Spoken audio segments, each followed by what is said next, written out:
Welcome to ISRA League's Grand Touring Championship. This is the final round of Season 6, Round 15, the Petit Road Atlanta.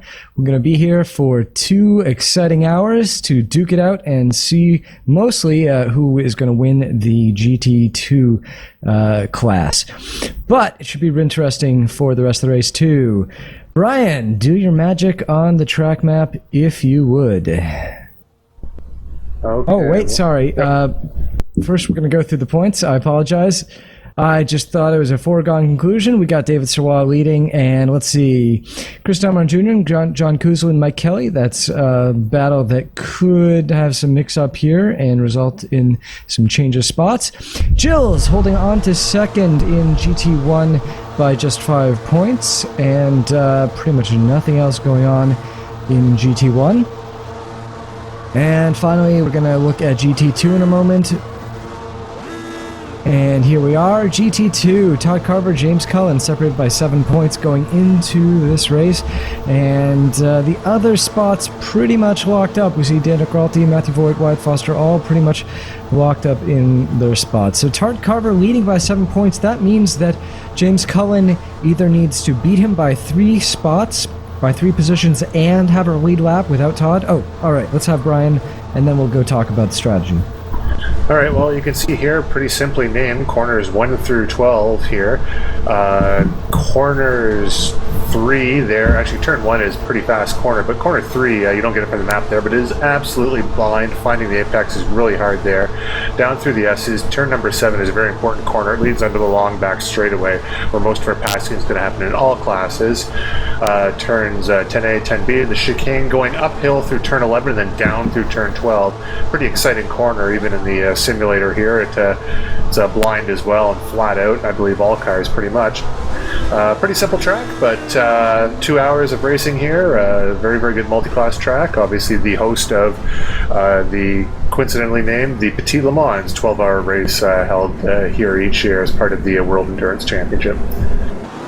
All right, so let's get back to what it's going to take for James Cullen to beat Todd Carver. He's going to have to beat Todd Carver by 3 positions and have Todd Carver not lead a lap, but he would have to lead a lap. Actually, that would tie him. So he'd have to do that to tie, beat Todd Carver by 4 positions in order to win. And with just 7 entries in the GT2 class, that's going to be a big challenge, but we'll see if James is up to it.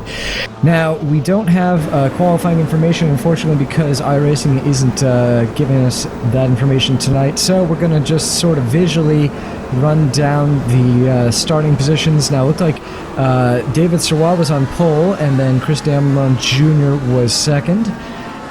And over here we've got Eric Palacio on pole for the GT1 class, and Timothy Stoll, and I can't tell if Colin McLean is on the first or second row there. I believe Colin McLean's on the first row alongside Eric Palacio. It's a little bit mixed up here because they're not separated by classes. I think there may be an LMP taking a spot, but we will see.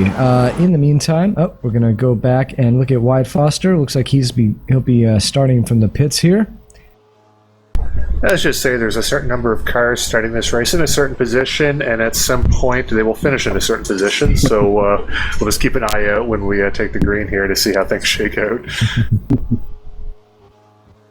I was going to start off with the GT grid with Wyatt on pole, but as we can see, he's going to be starting from the pit lane here, and That's true. The battle we're looking at, the one thing I wanted to cover about that class is, in qualifying, Todd Carver qualified second with a 1 minute 19.186, and his championship rival, James Cullen, qualified with a 1 minute 19.232, so already extremely close between those two. The rest of them we'll just have to visually watch and find out how it shakes out.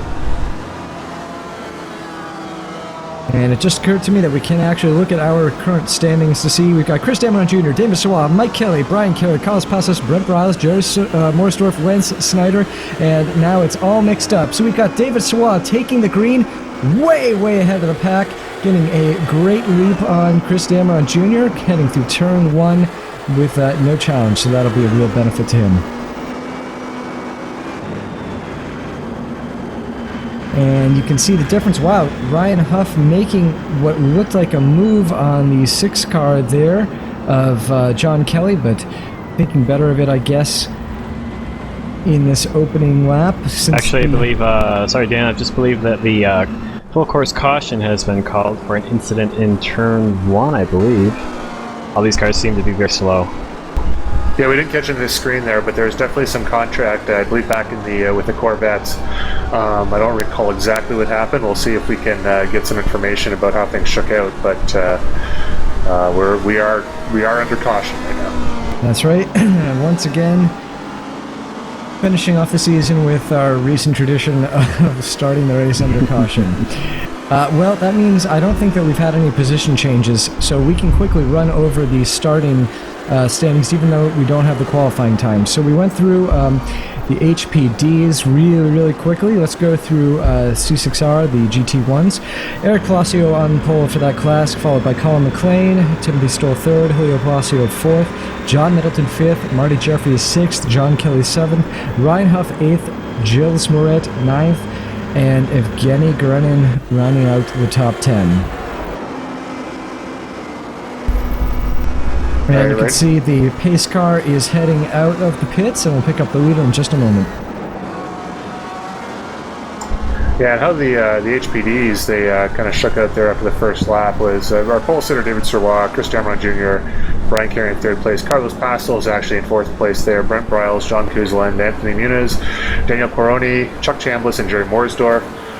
Mike Kelly, who we had said on that list at the start there, wasn't actually near the front. I'm not sure what happened to Mike in qualifying. He's typically pretty quick, so I don't know if he started from the pit lane or if he just had a bad qualifying or what was going on there, but he is in the field in there somewhere, I believe. I think he got into the race late and didn't have a good clean lap. Now, we just saw Eric Palacio in the pits, and it looked like he was serving a stop and go, so he must have gotten a black flag. I assume he was involved in that incident that caused the yellow. We also saw Mike Taylor in the pits. Excuse me. Caught me off a cold here, so I'll do my best. And he was in there for an extended period of time, although whatever happened would have had to happen before the start-finish, or he escaped out, one of the two, in order for him to be able to have gotten into the pits before the field got around. So I'm not sure if he's entirely out of the race now or not. We'll have to wait and see. Well, let's see. So we're talking 2 hours. That is going to be, normally that would be a 3-stopper for most of the LMPs. We'll have to see if the yellow flag here affects that at all.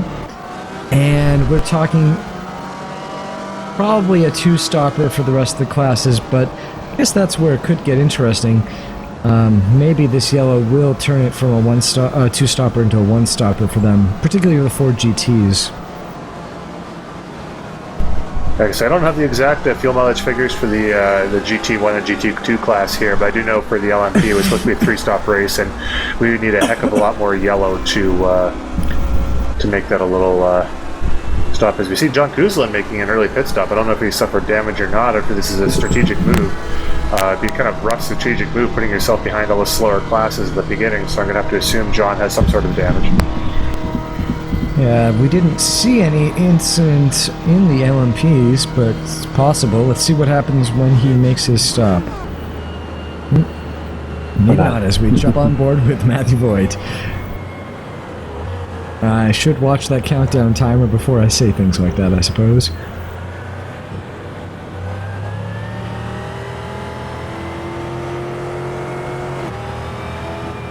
It'll be interesting when we come back to green flag racing, how the cars are going to shake out, because we've heard before that cautions breed more cautions, and with these cars being on cold tires now, we'll see if there are any more incidents that are as result from this caution. Of course, everyone will be starting single file. That's how restarts are done in the GTC, so that should help things out a little bit, but you never know how things will shake out.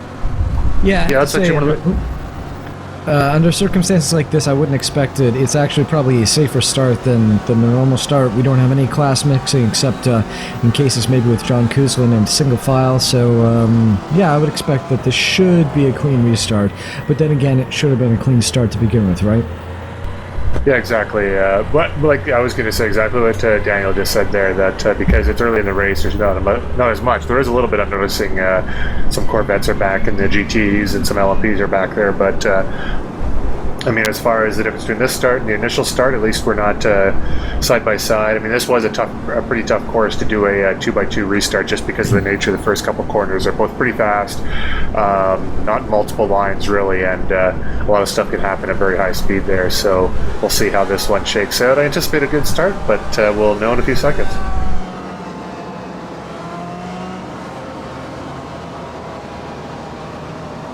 You can see the LMP field closing the gaps there. Corvettes look pretty tidy. Colin McLean looks like he is probably gapping the LMPs. That's smart.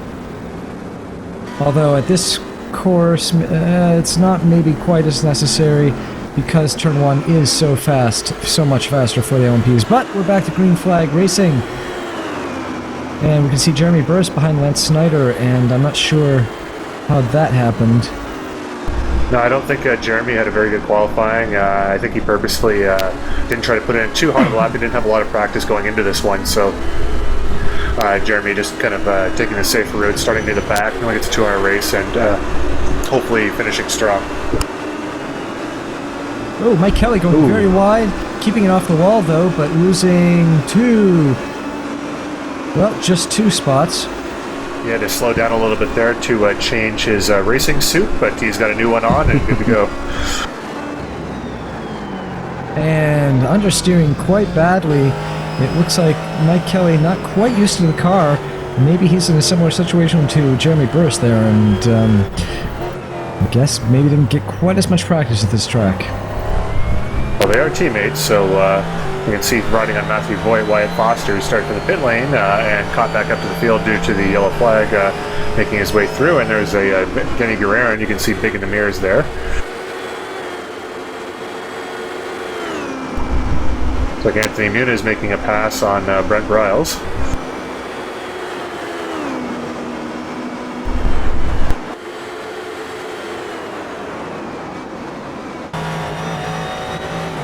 And Evgeny looking like he went very wide, but kept it together as he entered the track.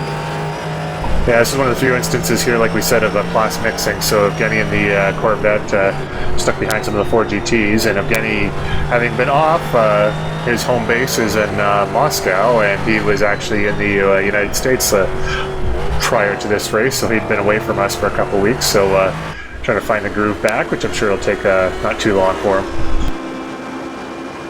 It looks like the top cars in LMP have split off into groups. We saw the first 2 of Chris Dameron and David Sirwell. David Sirwell, yep, thank you. And then here is Brian Carey leading Carlos Passos, and then behind them is Anthony Muniz, followed by Brent Briles. So guys seem to be pairing off into groups and just turning laps at this moment. Yeah, no, Carlos is not 30, he's in 4th place right now. There he goes. The timing scoring is resetting there after the restart. But I just noticed on the front of Carlos' wing it says, "Are you?" And I don't know what question he's asking. We'll see if we get a shot of his rear wing to see if they finish the question on there. But get everyone to look out for that. Are you? Huh. Well, hopefully we'll get a chopper shot at some point. I think that it may be on the top facing element, the front element there on the rear wing. So because we've got an hour and 50 minutes left, we've got some good close racing going on right now, but the intensity of racing shouldn't get too intense right now. Good use of adjectives there. Basically, what I was going to say is that there are going to be a lot of things that we're going to be talking about during this race. A lot of them might seem a little bit inane, but it'll give us a chance during this long race to kind of go over things that we hadn't in previous broadcasts. So hopefully have some fun with the length of broadcast we got going tonight. Looks like Mike Kelly closing quite quickly on Jeremy Burst. He's going to take the inside for the hairpin. That's 10 and 10A. Oh, sorry, hairpin, chicane.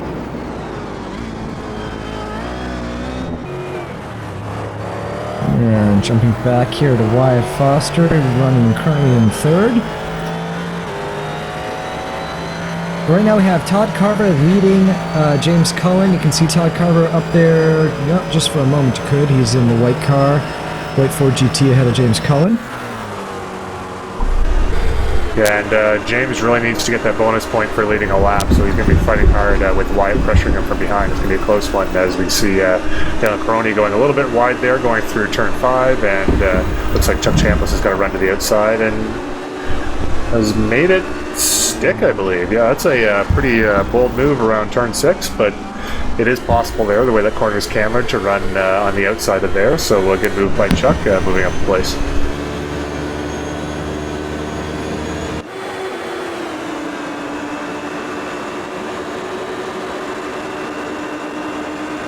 They're heading into the chicane here with Muniz and Briles going around the outside, and will he take the position? Muniz gets better acceleration coming off 10B, and now we have Chuck Chambliss coming up behind Briles, so this is going to be probably the focus of our cameras for a while. It's a pretty close battles for our 5th through 8th, I believe.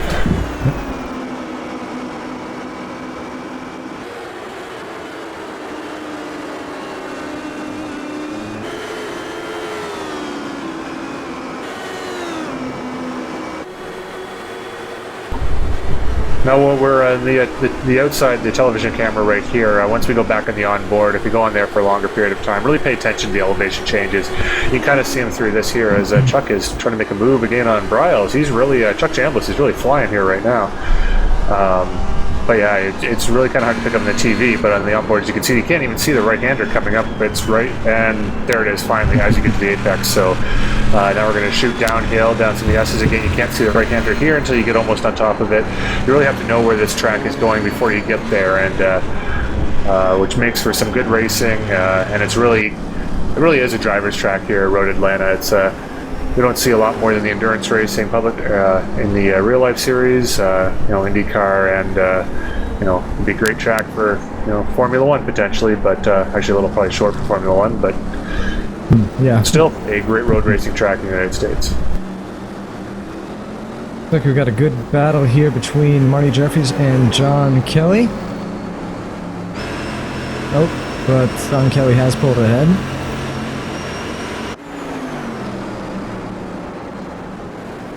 Eric Palacio, after serving what I assume was a black flag there, is currently running 7th in GT1, and he'll be working really hard to win back those positions. He was going on the inside of Marty Jeffries and had no trouble there.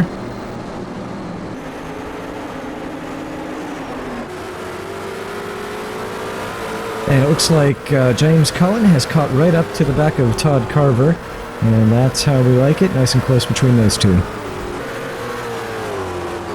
And with Wyatt Foster right behind, we have to wonder if James can get in front of Carver before...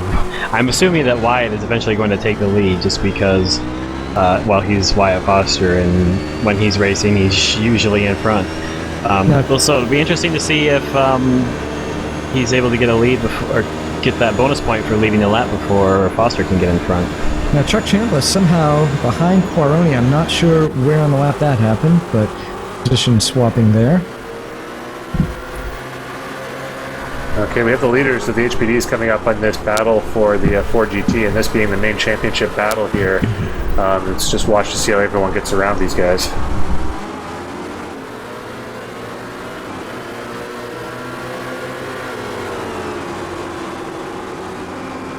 And Sawa making a move to the right to get past Wyatt Foster, but then having to draft off James Cullen. The big question is what's going to happen once he gets the chicane. He's kind of sandwiched here and has to follow them through. But Damron Jr.'s even farther behind.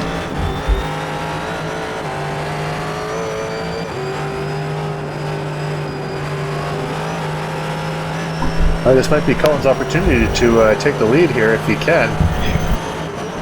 Oh, and he looks, does he? Oh, it's close. Oh, there might be some small contact there, but he looks like he got by relatively cleanly, and he's got the lead. Now keep in mind, and Wyatt Foster has taken, well, that's going to be key for James, because basically what James needs is for Todd to finish in 4th, so, and him to win the race. So this is a huge position right here. I mean, there's still a lot of racing left, but it's not just enough for James to win the race. He needs a lot of help from behind him, so. And we'll keep watching that battle here from the seat of Carlos Passos. Brian Carey looking for that spot on the inside. He finds it. A place that I just didn't think existed, but nice looking there. Yeah, actually watching that, I was just saying, no, don't, but seemed to work out.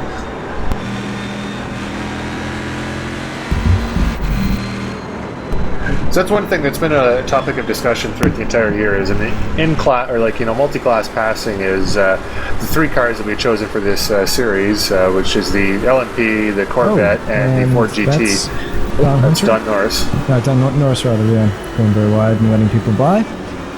Going really wide there, just really trying to stay out of everyone's way. But like I was saying, how the top speeds worked out was the LMP is actually the slowest car in on the straightaways, which means it really has to make up its passing either coming immediately off the corner or going into braking, which unfortunately in a lot of corners kind of forces you into some somewhat risky passing maneuvers if you don't get a lot of help from the other guys. And sometimes a move that I could tell from the cockpit seems like an easy move from an outside view. It doesn't quite seem as much, and I think that was a case in point there. I don't remember it being that hairy, but now Anthony Muniz just lost, I think that was 3 or 4 spots. I think 3 spots, running from 5th down to 8th now. I think what happened there, Anthony? Did you get caught behind that GT?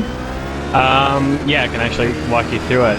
Going through turn 1, I had Brent Briles on my right side, and I was looking for a way to get past the GT, but there wasn't really any room, and so I got held up a little bit.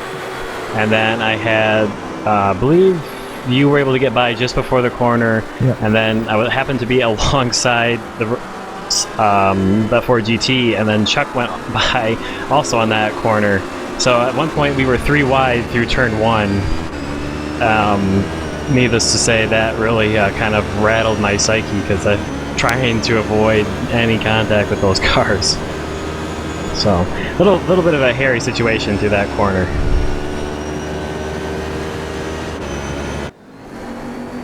that was some intense racing we just saw on this screen there with some of the Ford GT, Craig Hunter, I believe, the Ford GT, with Tim McLeish and Lance Snyder in their traditional battle. It was getting a lot of back and forth, and Mike Kelly, I believe, was involved in that as well. So a lot of good driving from everyone there, not to make any contact because that was pretty tight.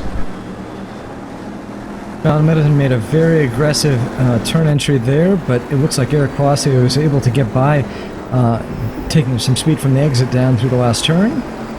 So you put the rocket ship on that car there when he went flying past John coming through the last corner. I mean, that was impressive, the speed he carried through there. I mean, John Middleton is no slouch, and Eric just ate him right up.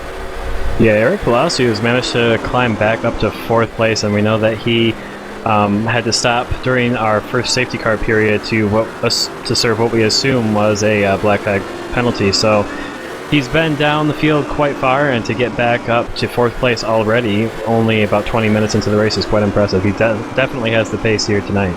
Looks like someone had an encounter with the wall on the front. I can see the tire marks, but we didn't see who it was or what happened. Just a little bit of, I don't want to say some teamwork going on there, but Wyatt Foster, a teammate of Mike Kelly.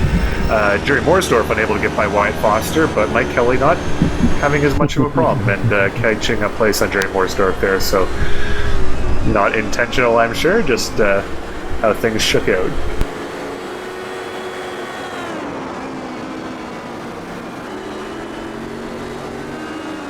I would also like to point out that there's really, in that situation, really no time for you even to think about something like that, so I don't want to suggest any ill dealings there. It's just, it was caught my eye a little bit. Yeah, team orders for multi-class racing, especially if you're in different classes, definitely a little bit harder to plan ahead than if we're in, say, the same class.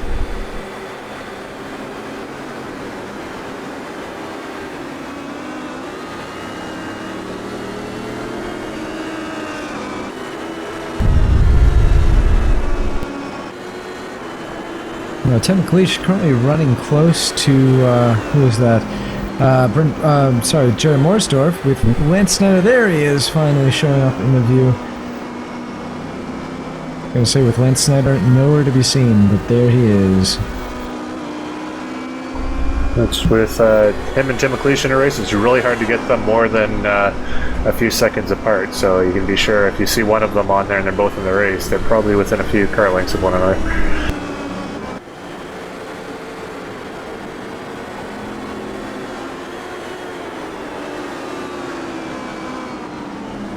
Now you can really see almost visually, and well, actually visually here through some of these corners that the LMP just kills the other classes through some of those corners there, turn 5 and 6 in particular. It's probably one of the better places to pass, actually, is because the LMP takes such a run through turn 5, enough of a straightaway that he can get cleanly by without too much problem into turn 6. If you catch someone, a Corvette coming through turn 7, which is the corner going onto the back straightaway there, then the traction of the Corvette and the speed of the LMP make it really difficult, and the Corvette is so far ahead that you can't even attempt a risky out-braking maneuver, let alone a safe out-braking maneuver, and really have to be patient from that point forward. So as we come on board with Daniel Crony here, I really apologize if I'm butchering your name, Dan. Just the Q and the U for some reason is bothering the hell out of me. Everyone has that problem. As you can see the onboard there going down through the hill, it's really quite an impressive series of corners, especially in the LMP. Actually, I saw Jerry use that. That was turn 5 that he just went through there. The curb on the right-hand side there, that's where the short course kind of goes off to the right there, but a lot of people, myself included, can use that curb on the right to kind of launch yourself to the left through turn 5, and it's really the fastest way through the corner because it just helps point the car, and the LMP has so much downforce and it really sticks through there, so if you hit that right and launch yourself through the corner, it's a good way to gain some time. Well, that's true, but in real life, there is a patch of dirt there. There's a patch of dirt in the simulator as well, but it doesn't catch your wheels the way it would. Excuse me. So if you did that in real life, not necessarily that move that he made, but if you go too wide in real life, you'll catch the right wheels in the dirt or sand, and it'll spin you right around. That'll be the end of that. Yeah, it's one of those things too. This simulation, the way that iRacing does these tracks is they actually laser scan all these tracks, so they are very, very accurate, more accurate than any public simulation that's been available to date. But there are some cases where the tracks don't quite behave, especially curbs. They don't behave like they would in real life. However, I would say 90% of the time, the curbs are more severe in iRacing than they are in real life. Yeah. And that was one of those cases where it's not. But here we have Todd Carver and Craig Hunter, and if Craig Hunter can get by Todd Carver here, this would be a huge moment for James Cullen, even though he's 2 seconds behind Wyatt Foster at the moment.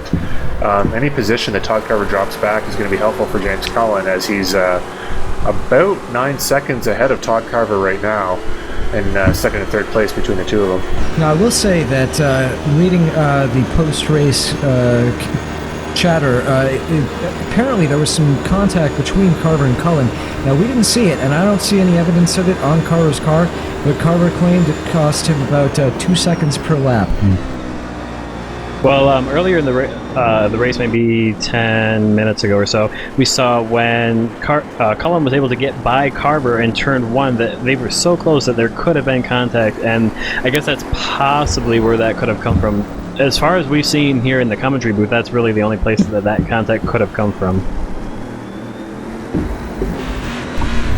We've always assumed the Ford GT is a pretty robust car, so I mean, I'm sure there's situations where you can, catch a little bit of it there and, maybe bend the toe in the car, something of that nature. I mean, it's entirely possible, and especially the track here because of all this. And Todd Carver. Yeah, well, he's getting he got out of line in a similar way last lap, so he's having a lot of trouble under braking there. Yeah, I mean, even if it's just a toe issue, because of those switchbacks, when you're doing a lot of steady corners, you're going to have initial problems with the turn in, but once the car kind of settles in the suspension, it's not that big a deal. But in that corner in particular, and a lot of the S-bends, and the Ford GT especially, it'll really have trouble transitioning from left to right. And because there's so many of those corners here, if that's the problem Todd has, and I'm purely speculating right now, that it's going to be, as you can see there, very difficult to control the car through those sections.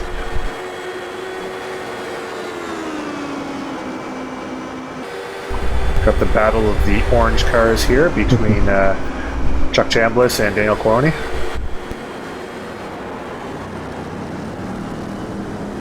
And here we are 25 minutes in. Although there was that caution period, we still have plenty of very, very close competitive racing going on.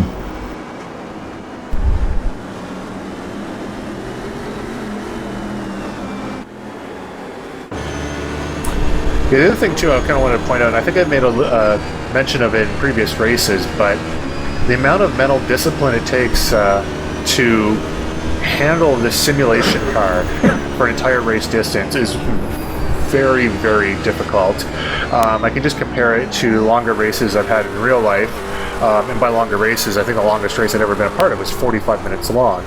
And just comparing it to 45 minutes here, doing the 45 minutes there, it's nothing. I mean, you get physically tired in real life because of all the stresses on your body, but mentally you stay a lot sharper because of what's involved. I mean, you're in the car, stuff's happening, the adrenaline kicks in. Not that you don't get, a certain amount of adrenaline doing this, but it's really hard to explain unless you've done it. The mental concentration and focus you need to handle 2 hours in a simulator driving a car and not making any mistakes. It's extremely easy for your mind to wander, and close racing helps a lot, but even with that, look for it past the hour mark. Actually, look for it past, like, with 50 minutes left on the clock there, because some of our longer races are typically only about 70 minutes long. That's when we'll see mistakes start happening that might not have happened before. Yeah, if your life's not on the line, I guess it's not quite as important to pay attention. Well, part of it, I think, is just because if you're driving a real race car like this, you have a lot more motion, unless you have, something like what Dan has, where your seat is actually physically moving you. If you're just sitting in a static chair, you don't really have that physical feedback of going through a corner and the G-forces, and I think that really helps drivers to stay in the groove longer when doing an actual race. Yeah, I mean, the physical, like the tactile sensation of actually being in the car is definitely helpful there. But the one thing that I noticed, and I can almost pin it down to, is it's not so much your life is on the line, but you are so intensely focused. And in order to be successful, well, in both this and real life, I mean, you really have to anticipate what's going to happen. And because of the speed, I guess it's just a physiological reflex that you're able to take in more at a greater rate. Wow, look at how Mike Kelly just closed on her. Yeah, that was an incredible rate of speed there. Like I was saying, that just your brain is able to process so much more. Like I can just recall back incidents in go-karting in particular where things have gone wrong, and my ability to recall what happened moment by moment is pretty... I should cut away from that because that's Craig Hunter going by Todd Carver there. This is going to be key in the championship as it looks like Todd's dropped the spot. We'll see if he can make it back down the straightaway. But that was for third place, so that's potentially going to be very key, but Todd's coming right back on him, so whatever problems Todd's been having, it doesn't seem to be affecting his straight line speed.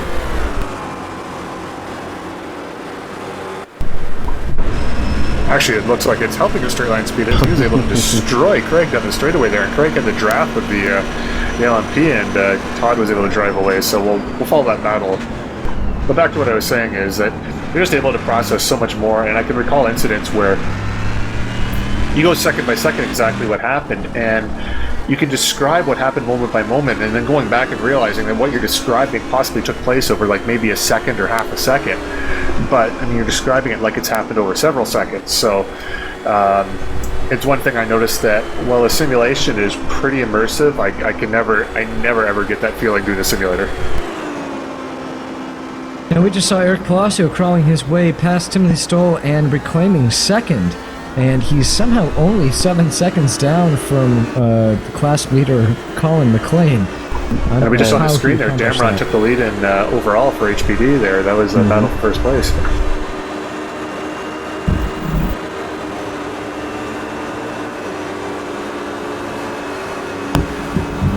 And we just saw Craig Hunter exiting the pits.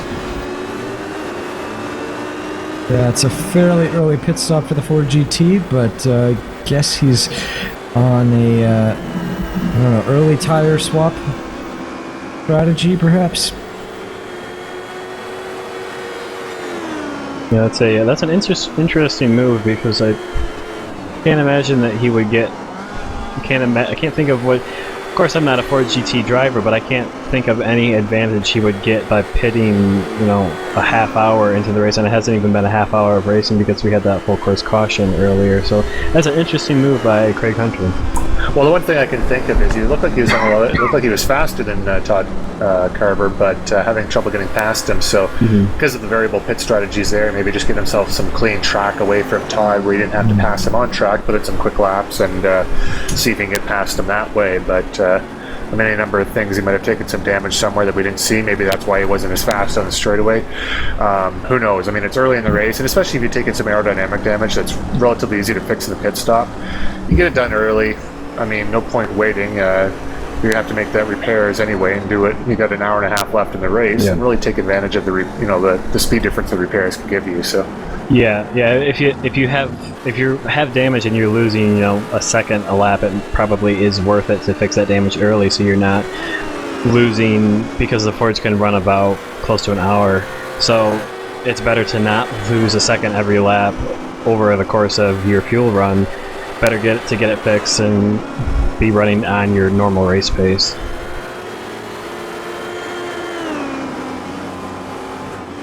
Ooh, and a late dive round, James Cullen for Chuck Chambliss there as he tries to follow. Oh, and he's going to try and go around Qualroni to the S's. Thinks better of it. That's really a one-line portion of the track, so it's probably a good call, especially with an hour and 28 minutes left. Yeah, it's one of those things too, though. Just knowing from experience there as well is that sometimes you get such a run going through that corner that because it's left-right corners, you can't. It's not like you can just get on the brakes. It's just it's physics dictates that you can't just slow down while your tires are loaded through the corner. So, part faint, part holy crap! I hope I don't hit him in front. Might work as a pass, might not. But I mean, basically, just trying to avoid contact there. So. Maybe he's trying to scare him, who knows, but looks like he's going to try a more legitimate place to pass, and looks like he's got it done there going through overshoots not it, though. So much, no. Yeah, for those of you just, obviously watching this and that aren't used to that in iRacing, how they handle those corner cutting situations is the simulation will actually model how much time you gain by cutting through the chicane. So you actually have to slow the car down based on your lap deltas by enough, where essentially you have to give the place back and whatever time you may have gained, plus a little bit more. So that's how they handle those corner cutting penalties. So that's why you saw Chuck slow right down after he got through the corner there, cleared that warning flag, and then moved on. So. Man, that was a great pass by Julio Palacio to get back past Timothy Stoll. Oh, and there's contact. Both drivers managed to save it going into turn one, so I'm not sure how much damage was caused by that, but good job for Julio Palacio to not lose it going into turn one. I'm guessing if he did went and hit the wall, that'd probably be race over for him. Yeah, you notice if that was the same collision in an LMP, the LMP probably would have burst into flames. Yeah. But Corvettes are a little more durable than that. Well, that one was a fairly light touch. Chambliss going for the inside again under braking. Let's see if he can hold on to it. If he can hold on to it and get out of the corner, he does. That's the proper way to go around that corner. Chambliss has been looking quite quick throughout what we've seen of him this race so far, and showing it there, he was able to get by. It took him another lap to do it, but he's able to get by even after that mistake.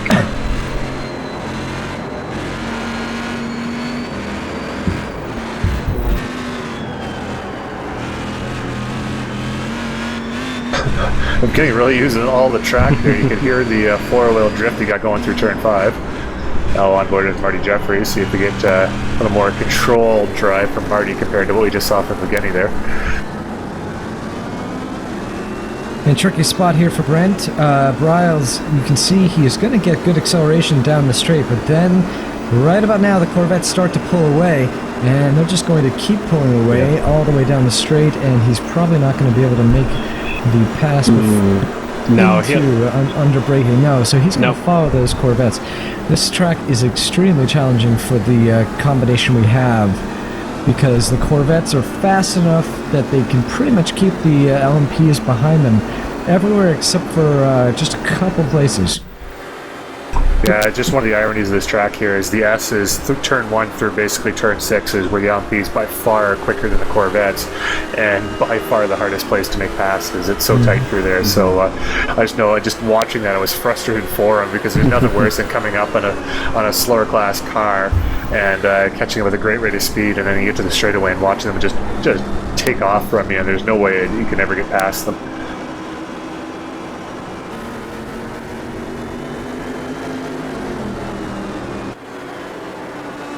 As you can see, the run between turns 5 and 6 there, Chuck Tambliss being able to make a huge run on those through there. So, I mean, that's it's one place to do it. Now, Daniel Coroni's going to go on the inside, hopefully, of Evgeny. But Chuck's already made the pass, and Daniel's going to have to draft these guys down the straightaway, and he's going to lose a lot of time and position to Chuck because of the fact these Corvettes are just pulling away from him. It's going to take him a lot longer to clear him. Yeah, in fact, at this point I think I could probably comment. We had that pack of 4 cars running close together. It was little pairs of Corvettes that split us all apart, and at this point there was quite a bit of a difference between Brent Briles up ahead and Chuck and myself, and it just kept growing as the race went on. So unfortunately that awesome tight fight we had just got completely pulled apart because this track is just such a challenge. Fun while it lasted, though. It was. It was good racing at the time. Jerry Morsdorf going wide, taking advantage of the runoff road. Yeah, that was that turn 3 I talked about there, and I mean, it's like I say, it's super easy to miss your marks there and do exactly that. Not that we get coverage of our practice sessions, but if you were to have watched our practice session, basically inside of that corner, I'm pretty sure every other LMP that went through there would have been taking that same route that Jerry did. It's the one corner here, probably the hardest corner on, at least one of the top 5 hardest corners that we run in GTC or in iRacing in general, I would say. I'll say I think it's made a little bit easier, though. I think that the software's a little bit more lenient. It used to be very, very strict about course cutting there. And Marty Jeffries, I believe we should watch as we see Chris Damron Jr. in the pits. Does it look like the pace car crashed into the wall? It does look like that, but we've got Chris Damron Jr. exiting just ahead of David Sirwa. Sirwa almost beat him out. Yeah, Damron entered the pits in the lead there, so Sirwa almost getting that place back in the pit stop, which would have been pretty interesting to see. It's something we haven't seen thus far this year, at least on camera, so it would have been a good one, but still pretty entertaining for myself. I'm easily entertained too, so just want to set the bar for that there.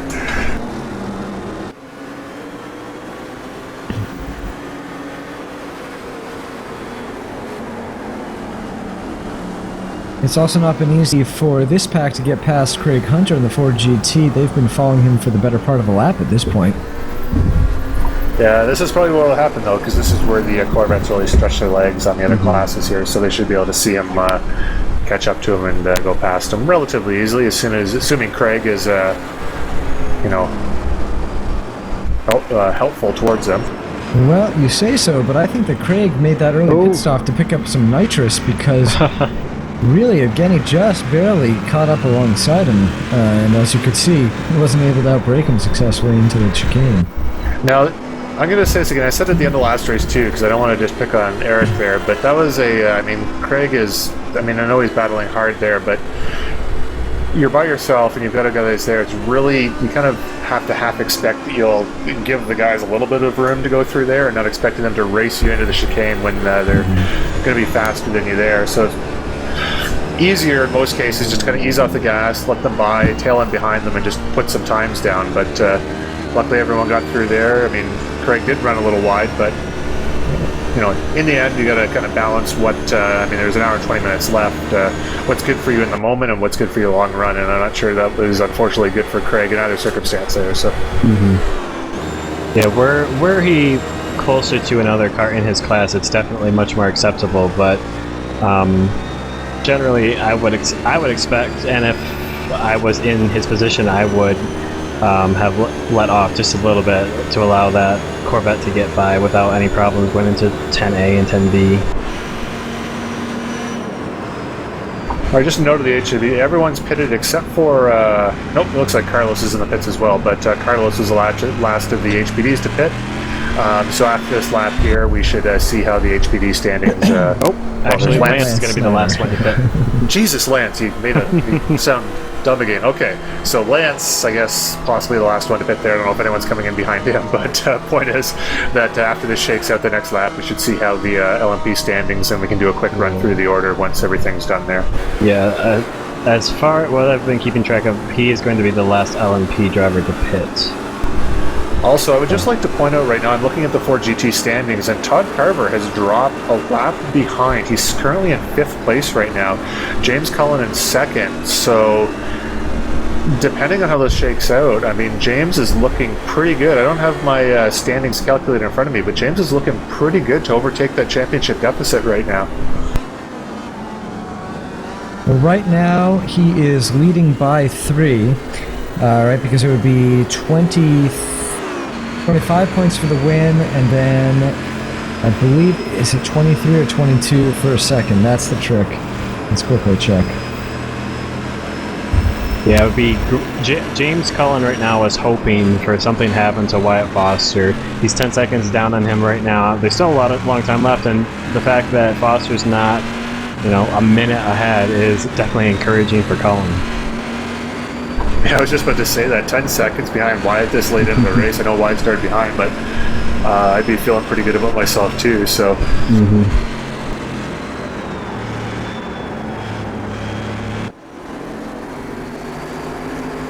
That was a odd move by Marty Jeffries. Seemed to almost act like he was going to give turn 1 to Evgeny Garernin, and then Garernin not able to get by going into the turn 1 and then up into 2 and 3. So that was kind of interesting. I don't know if he just took... He was on the inside, so he could have just had an unoptimal line and had to apply more brake to get through. But Garernin looks like he's going to try and battle his way through here. Went into turn 7. I think he'll be able to take it.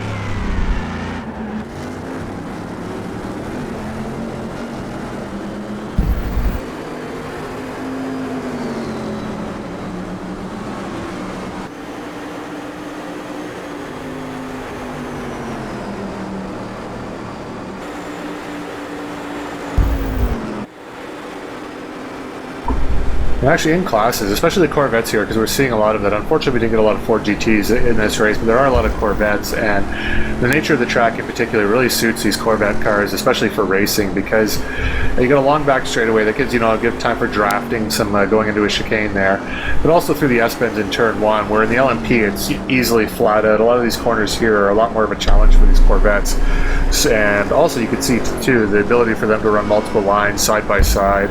Get some better racing with the Corvettes than any other class here, I think.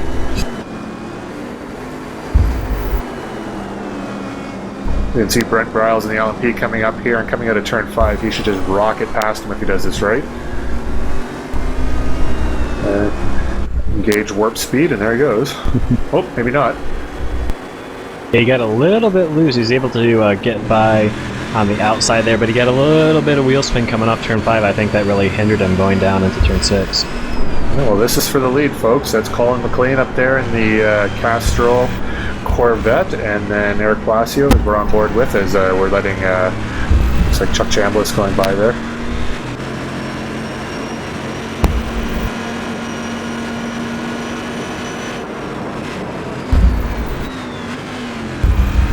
And Chuck's still running and in 6th place, so that's a good race for him. He's had a tough season so far in the LMP, a few more accidents than you'd like to see, so good to see him running around and being competitive still at this point of the race.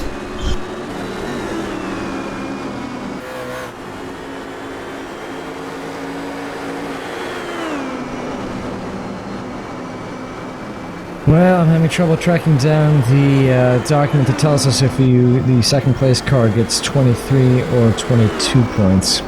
22 points. Okay, so that will answer that then. James Cullen right now tying Todd Carver, but I don't know that he's got the win. because he's got three spots ahead, which is going to be 6 points. And I think they both have a lead lap. So, actually, Todd Carver, I think, is still ahead by 1 point. One of the things we're hoping to introduce next year when we do these broadcasts is up-to-the-date live championship results. But unfortunately, we're all, I would say, extremely good at math. We're doing these races here. It's beyond me, at least, anyway, to continue to update the math there, so I don't try to hurt my brain. Although I think Daniel is exactly right in saying that basically the 7-point gap right now is James has caught up 6 of those points by being in second place. Todd in 5th should it end like this right now. So since Todd is the last runner, as Clark Reed did not actually start the race, James is going to need to take the lead to take the championship here. Yep, and he's dropped, since we've last mentioned it, he's dropped another 6 seconds on class leader Wyatt Foster, so he's going to have to keep pushing hard to stay within a reasonable gap of him. And just keep in mind, we still got an hour and 15 minutes left, so anything can happen to any one of them, to James, to Todd, to Wyatt, and for that fact, Matthew Voigt, who, I apologize, he's also in this race. We haven't really talked about him all that much. So throw a shout out to Matthew there, and Craig Hunter, obviously, as well, that we've seen a few times already. So.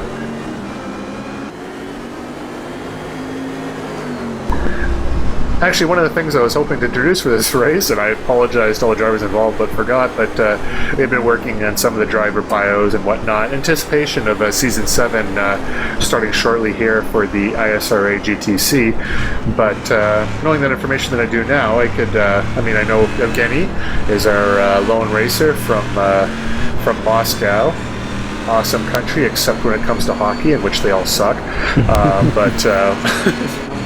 I'm just kidding. Please don't beat us. Yeah, and then we've got Gilles Moret from. He's from Chuck. And there's Chuck. Wait, no, don't hit anything, Chuck. Come on, Chuck. Oh, Chuck.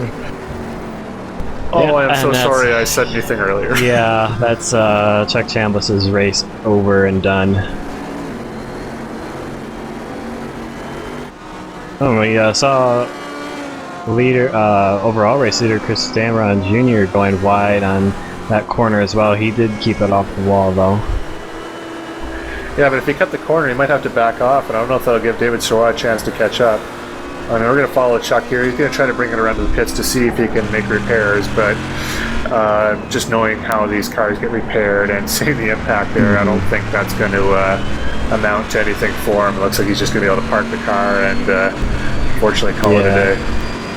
Yeah, it's kind of unfortunate the way iRacing handles repairs for the LMP in particular, just because it is possible to it's not impossible to repair these cars during a race once that happens. I mean, I think back to a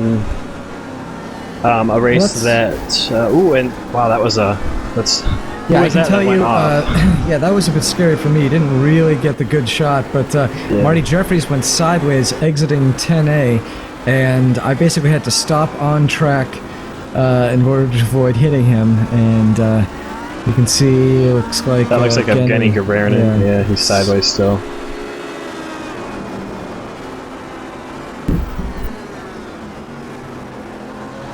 Well, that will change things up. I don't think that car we just saw go by, I don't think that was going to be Evgeny Gararin, and that probably his teammate Timothy Stoll. I think I caught Stoll Gararin going into the pit. So we're looking at Marty Jeffries right now, so he managed to get away from that without any damage. This is the first time we've seen a really true gaggle of cars here, of the LMPs and the GTs, and we've got lap cars in there, we've got lead cars for both classes, and it's going to be pretty tough for the next lap or so this all sorts out. As you can see, Eric Blasio just flying past Daniel Peroni there on the grass. That's not good. Okay, there we go. So again, that's one of those things too. It comes down to those Corvettes are so much faster in a straight line, and Eric doesn't want to lose touch with the other cars, but battling with the HPD there, it's going to get him under braking one way or the other, and luckily he was able to get out of that. He was forced under the grass there, and a little hairy, but eventually got by, and he is still within a second or so of Colin McLean, so as soon as these HPDs get by, then they should be able to resume their battle for class lead there. Yeah, that was actually, we just caught a glimpse of McLean's Corvette up. So yep, there it is right there in that Castrol GTX. So obviously going off in the grass, not hurting him all that much. He's still right on Colin's back bumper. And you can see James Moret just ahead of McLean. He's trying to keep a hold on this lap, but he's about to go a lap down.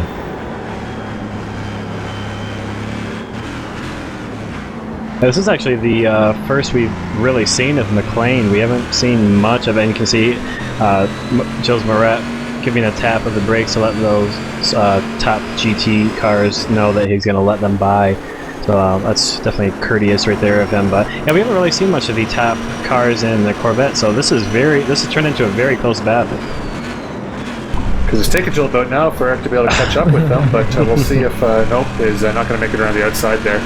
Sometimes if you go around the outside there, if you do it right and you force the other guy to brake a little later than he needs to, you can do the undercut and come back up the inside coming off the corner, but McLean there was pretty good on holding a tight line and getting back on the gas quickly, so I don't think Eric Blasi will have another chance going until they go back into the 10A, 10B complex.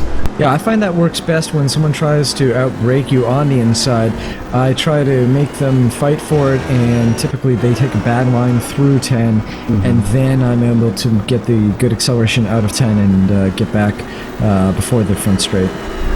The one issue that I've had firsthand with that, though, is unfortunately sometimes because it's such an uphill corner and there's a good chance you can kick the tail out, if you try to do that undercut and get a good exit off, and they do get their tail out, there's a good chance you could just accelerate right into the back of them, which unfortunately has happened to me a few times there in multiple classes of cars, so you really got to be careful when setting up those types of passes.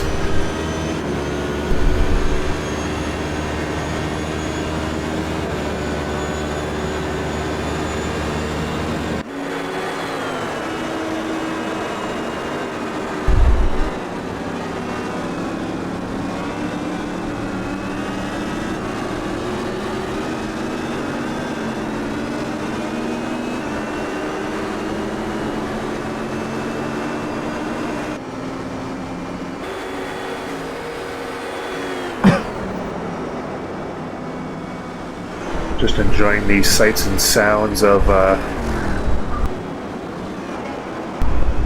the Corvettes here. The Corvettes, I think, have by far out of our classes here have the best engine note out of the cars we run. Just released and hopefully playing for next season. We haven't announced officially the.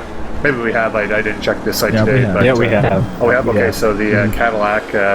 Which was just released, will be one of the cars in our series, and that has a pretty sweet sounding engine note from it. So between that Daytona aggressive prototype and the Ford GT, going to be our classes for cars for GTC next year. Should be a much better sounding experience.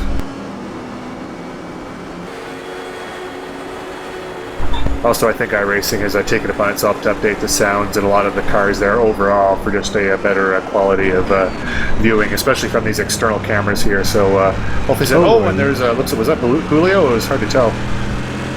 It was a blue car. Yeah, don't know. You know, I see Julio Palacio dropping on the timing and scoring by quite a bit. He's being shown an 8th at the moment. So I don't know. That could have been him. Yeah, I didn't catch a good enough look at the car, unfortunately. Yeah, I'm going to put a note out there to the rest of the drivers. If you happen to spin out, just for the broadcast, if it's a little easier for you not to do it in the dirt so we can actually see your cars go off, that'd be helpful. But yeah, no, when you went off there, the dirt got kicked up pretty good and didn't get a good look to identify that car. So I don't want to say for sure it was Julio, but it could have also been John Kelly, too, in the number 6. This is Wyatt Foster and James Cullen. Now, very close. I'm guessing, I don't know if pit stops played a part in this or not, because there was only about a 17 second gap when we last checked about 10 minutes ago. Yeah, maybe Wyatt got caught up in something that we didn't quite see, because if that was the case, I mean, a pit stop, even just rolling down pit lane would take you that much time, so yeah. I'm guessing Wyatt got caught up in something, spun out or whatnot, which has allowed James to catch back up, and with Todd Carver is in 4th place right now. Matthew Boyd has dropped back to 5th, so maybe pit stops have played a part there. Even so, James is really going to need to get this place here. Oh, and Wyatt's in the pits, so I think he's in the pits. Yes, James Cullen's taking the lead, so huge moment for him right now. If Dan wants to do the math then on that one, I forget how everything plays out, but with James at first and Todd at fourth, I think they might be equal on points, but I think they're tied right now. I think Todd has a tiebreaker with more wins, I think. I think the tiebreaker is wins. I don't know. I would assume so.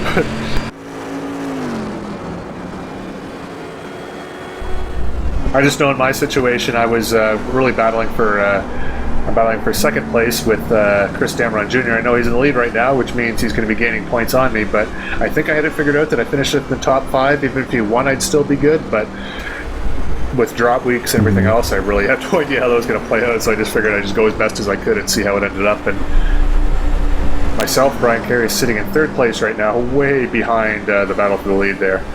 As, this is a battle for the lead in GT1, and Palacio tried the same move he did a couple laps ago.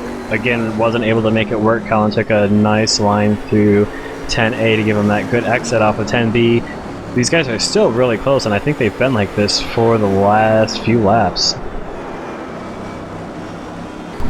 Yeah, it looks like based on the what happened when Eric had a drop pack from Colin when we were with them last through that HPD traffic, that Eric has the speed on Colin right now that if he were to get by in some clean air, he'd be able to pull away. But you know, catching one car is one thing, passing him is another, and so far he has not been able to do it. But I bet he will have another go going into turns 10A and 10B.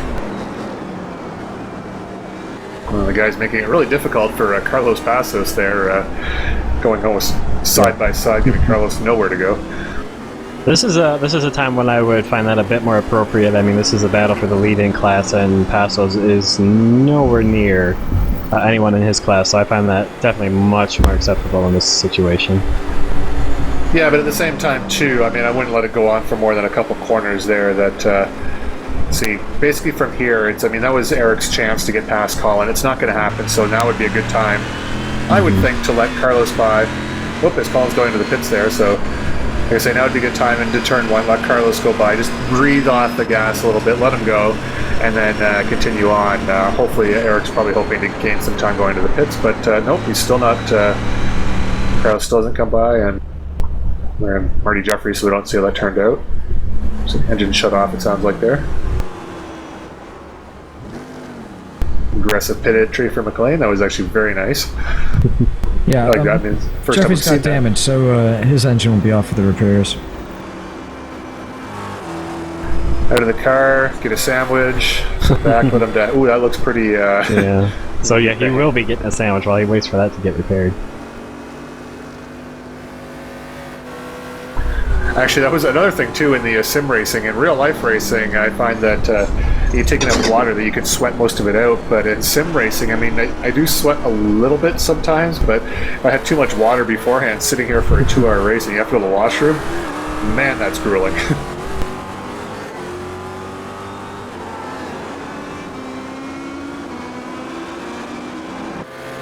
There's our class leader and James Cullen in the Ford GT. He's got Chris Dameron Jr., the leader of the LMPs, coming up behind him, but he's got right now a 14-second lead over Craig Hunter. Wyatt Foster's a further 15 seconds back of Craig, with Todd Carver a further 13 seconds behind Wyatt, and then Matthew Voigt 6 seconds behind Todd. So if Matthew can somehow gain that 6 seconds, and it looks like that's entirely possible, and the standings kind of stay the way they are, that could mean that James Cullen would be sitting on a potential championship lead.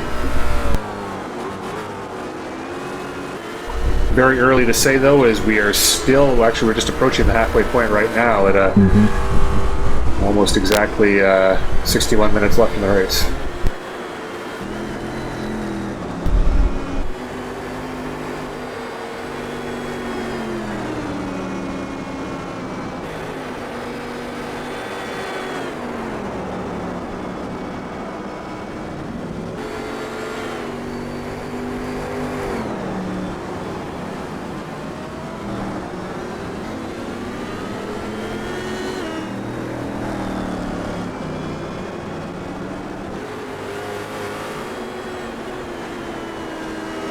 I didn't notice before, but John Middleton, it looks like default green from iRacing, but he does have the ISRA GTC logo on the side there, so that is a custom paint job.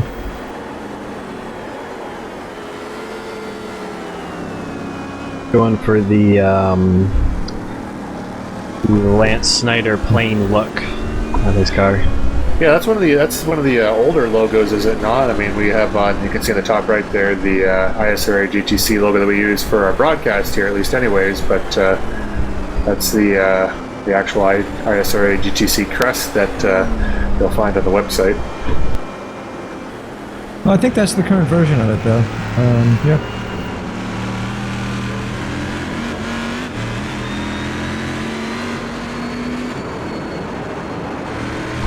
I think the graphics that we've seen here for the TV broadcast are Chuck Chambliss' creation that he did specifically for the overlays. So, Chambliss also responsible for the logos for the series and the for the league. Yeah, actually, that's one thing. I don't know if Dan knows a little bit more about who's involved with anything, but I know that PJ Losi, who was racing with us early in the year and is not anymore, is responsible for the web design of our league, but also a shout out to Carl Mumbauer and John Rizzutos, who are our live administrators for these races, handling the yellow flags and any in-race discipline and whatnot, taking an entire season off of racing to help us with that. They'll be back with us next year in the cars, hopefully, but we haven't mentioned them much during the broadcast here. Daniel Gralty and Colin McLean are the league admins. They are racing in this series. Daniel Gralty not here today, but Colin McLean, as we've seen in the Corvette and the Castrol car there. But all of them haven't mentioned a lot about their involvement with the series during this league. But if Dan has any other names or any other things he wants to throw out there, I'd welcome him to do so. Well, there are certainly other admins in the league. Those are the big ones associated with the GTC, though. We have the STC series, which is another road series usually defined by lower power cars, and they've been doing some interesting things, switching things up a little bit. And then we have two oval series, and they've got their own sets of admins there. So everyone hard at work making ISRA happen. Yep, and like you've seen before, and Daniel always mentions, but at the bottom of this link here, if you're watching this through YouTube, you should see the link to our website, which is www.israleague.com. We will be starting our 7th season of GTC shortly, and I believe if you haven't been a part of our series before and you'd like to see what it's all about, sign-up should be starting for new members sometime next week. Details will follow on the site there, but if you're thinking about it, we welcome you to join one of our practices, which we'll be having a few in the coming weeks as we're testing out the new car combination and getting things ready for our full season coming up, I believe, in about 2 weeks' time. 2 weeks, yep. The first official preseason race, now that we've got the car choices all locked in, will be April 30th, and then we've got our first race of the season the week after that. I guess that would be May 6th.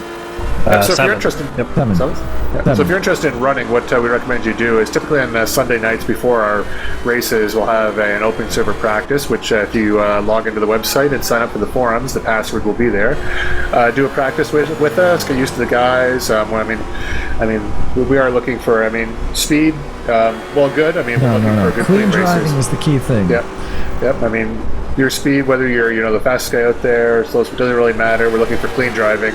But basically just good guys out there looking for some fun on the Monday nights, as you can see here.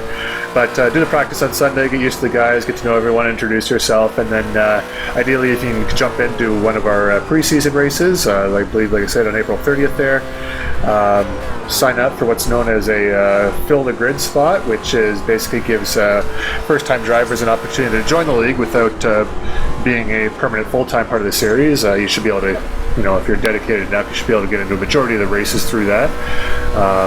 Get a good feel of what this is about, and hopefully stick on with us and then really expand the ISRA and in particular the GTC experience. Yeah, and it should be known you'll probably be able to get into the first race without any trouble. That's our first race is going to be at Spa, as always, 2-hour enduro, and that has some 60 slots, so plenty of space available for everyone.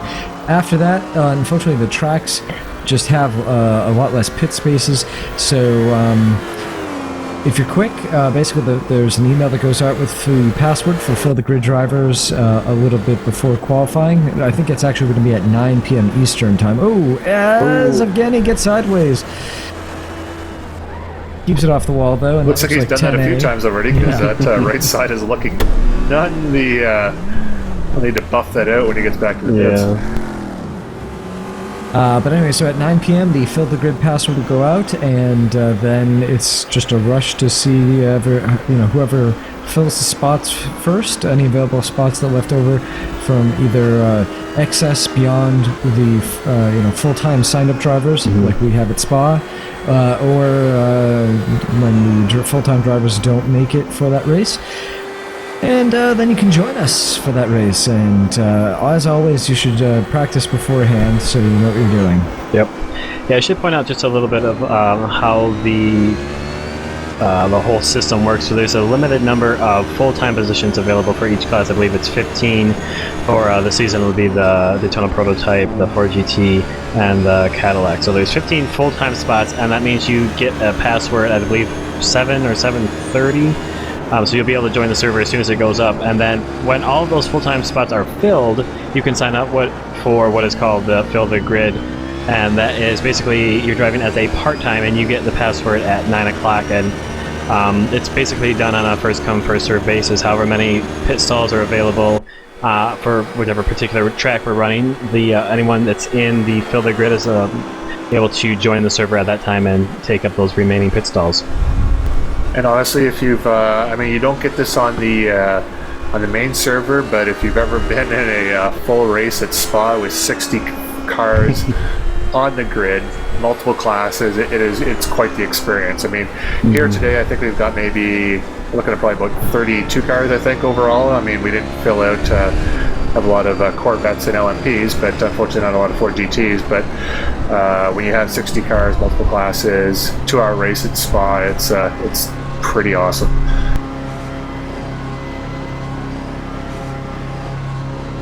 As we can see with Brent in the pits here, the LMPs are going to be starting their second round of pit stops here. So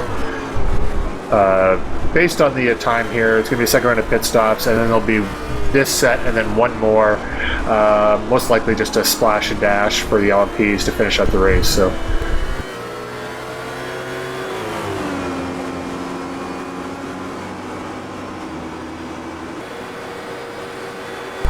there's James Cullen, still class leader, 17 seconds over Craig Hunter, with Todd Carver still sitting in fourth place, as Gilles Moret is not facing the right way. I can tell you, I got another front row seat to this one, unfortunately. He blew his engine in the braking zone for 10. Well, that is something we actually haven't seen all that much of. Unfortunately, earlier in the season, it was more of a problem that I believe Luke Cullen in the Ford GT was having, and we haven't seen it for quite a while until this point. Yeah, that's why I haven't seen Luke for a while, because he broke way too many cars. And, they wouldn't let him race anymore. Spent too much money. No, he wasn't able to make some of the races there. But Luke, unfortunately, was notorious for grenading engines in these, which is possible in the simulation, especially in the Ford GT and the Corvette. The LMP, possible, I guess. I haven't really seen it happen unless you physically damage the engine. Yeah. But the way the LMP works is it's more of a more electronics involved there. So yeah, basically, I believe from what I know, it's basically because it's controlled by electronics. If you were to try and downshift too early, which would cause damage to the engine, it just won't let you. So you don't really see that as much in the LMP. No, Dan, did you get sideways going into the pits there? A little bit, yes. You just wanted to enter with a little bit of drifting style. So anyone could take a pit stop, but to pit with flair. Well, I had taken a little bit of damage because I said I had a front row seat to Jill's engine grenading, and it was in fact because I was close enough to run into him lightly, but it caused enough damage that was worth pitting, and I was aggressive about my pit entry.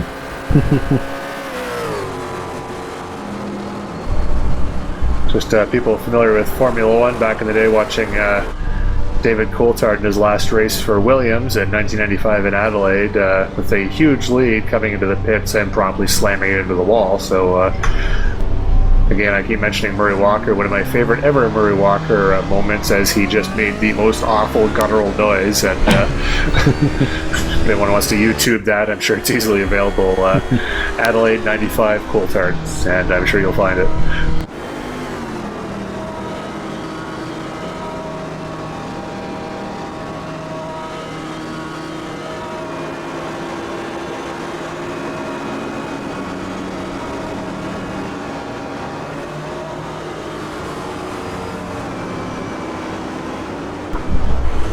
One thing that would make these pit stops easier if they had animated pit crews, but for iRacing right now, they stop in the pits and the work is done virtually. So, and hey, there's Matthew Voigt right there in the Dirt Devil car. We mentioned him earlier that yes, he is in this race, and there's the visual proof.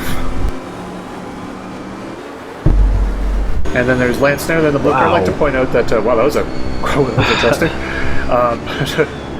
I didn't even see who that was. I saw a black flash going to the left of Brett there, but. What I was just saying is Lance Snyder has actually been a track marshal here down at Road Atlanta, and also Colin McLean used to race the Spec Miatas here, which we, through our website on our forums, actually has a video of one of those Miata races, so you can check that out. But Lance had an interesting story about leaving Paul Newman in the gravel trap there. You can see just to your left there back in the day when Paul was racing whatever he was racing at the time.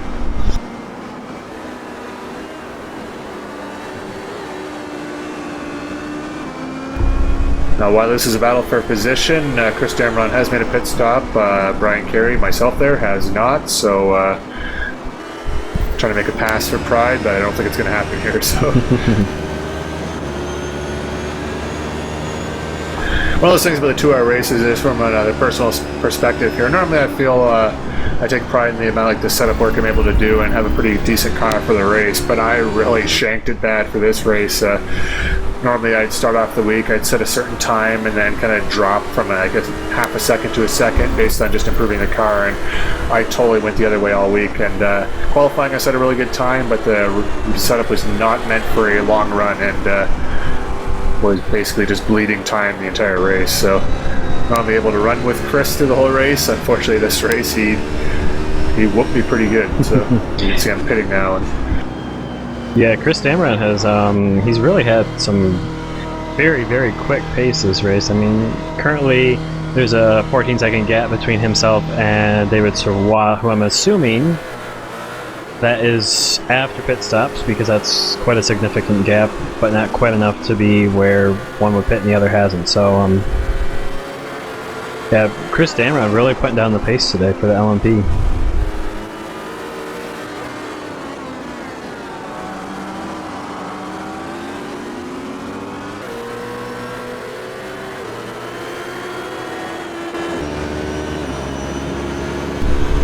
Actually, I also want to point out too that in our practice that Chris was struggling pretty bad with his setup, and I made what I thought was a small suggestion to him, which basically cut a second off his lap time and kept the car underneath him. So, whoops, I guess. But now you know why F1 teams are so secretive.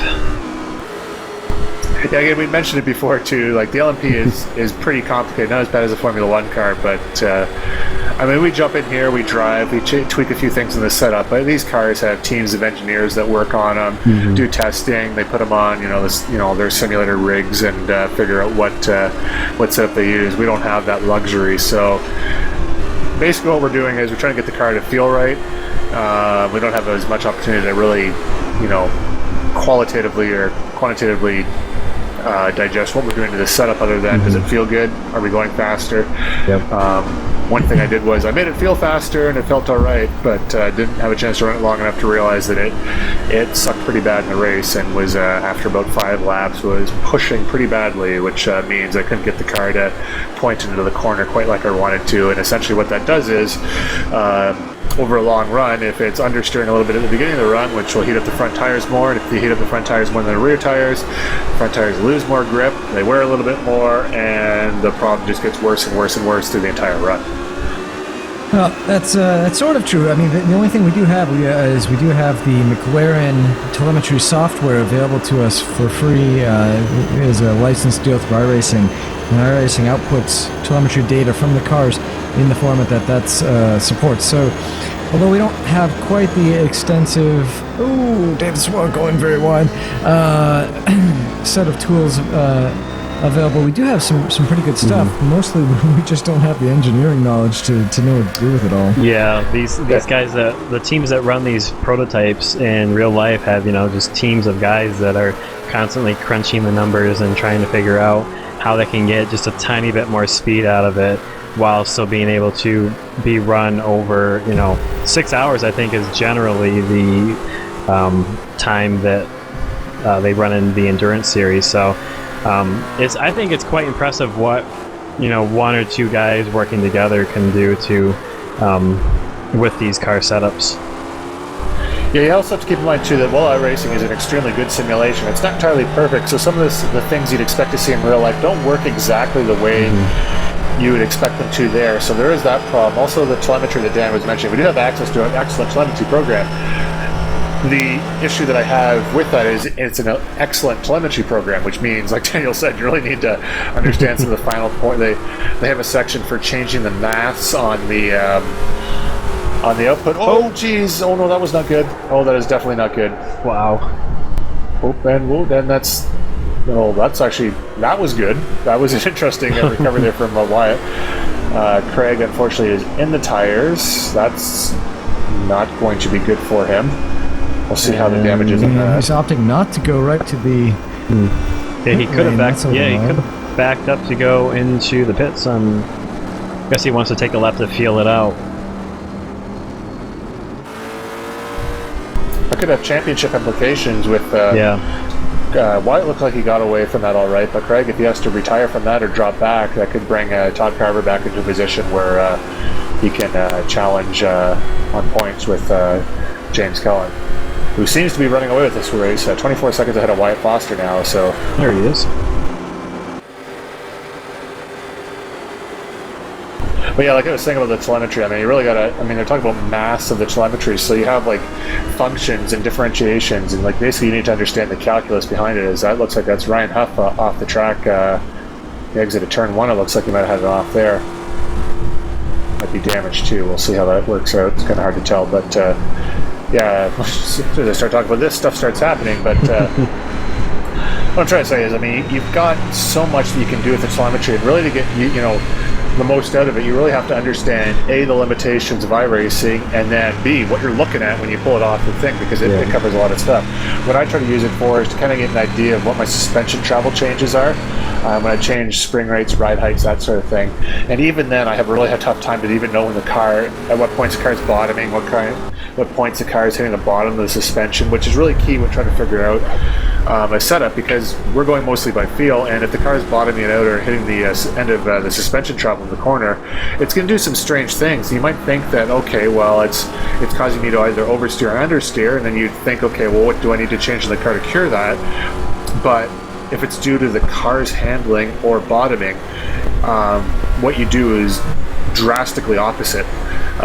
And you make a few changes that maybe are a little wrong, and suddenly they're a lot wrong, and you can really get away from you because of our lack of knowledge. So you really got to keep it simple, and it's a lot of trial and error and a lot of luck too, to find something that really works well and looks good.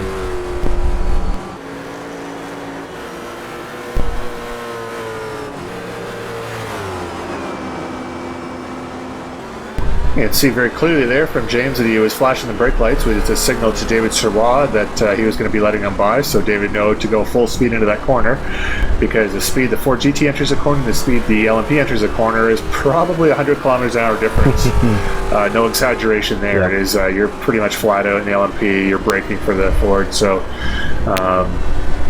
it looks like he's letting you by, the LMP's still got to back off, because if it looks like he's letting you by and you don't, then basically you're going to go flying into the side of him. So very courteous driving there by James to let David know in the faster class that he had the inside line to go by there. James also has a lot to lose here, as he is currently, well, Todd Carver's in the pits at the moment, shown in 5th. And that's exactly what it's going to take for James Cullen to win the championship. So if he can hold this position exactly as it is, there we see Todd Carver in the pits, then that'll do it. Yeah, I'm not sure exactly what happened there, because like we said, we saw the incident between Wyatt and Craig, thinking that maybe Todd would have a chance to catch either one or both of them.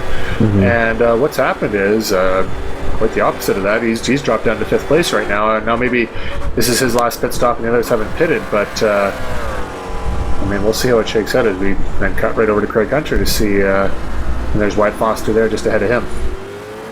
Well, it doesn't seem to be any visual damage to the car, and he seemed to be able to get through 10A and B quite easily, so maybe the seeing him in the tire wall wasn't quite as significant as we thought it was. And I think Wyatt must have some damage, because just basically knowing what his pace is in the race, there's no way he should be, I mean, no disrespect to Craig or Todd or anyone else in the Ford GT field, but flat out Wyatt's faster than pretty much everyone out here, so if he's struggling, I'm going to go out on a limb and say it's car related and not driver related.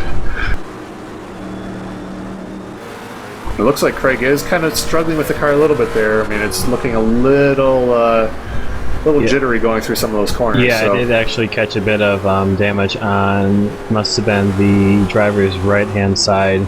So I'm not sure. Ooh, yeah, drifting through that corner. So it could be affecting his suspension a bit. Obviously it is. I mean, he's drifting through a couple of those corners. I'm not sure which tire it is, though. I couldn't catch that.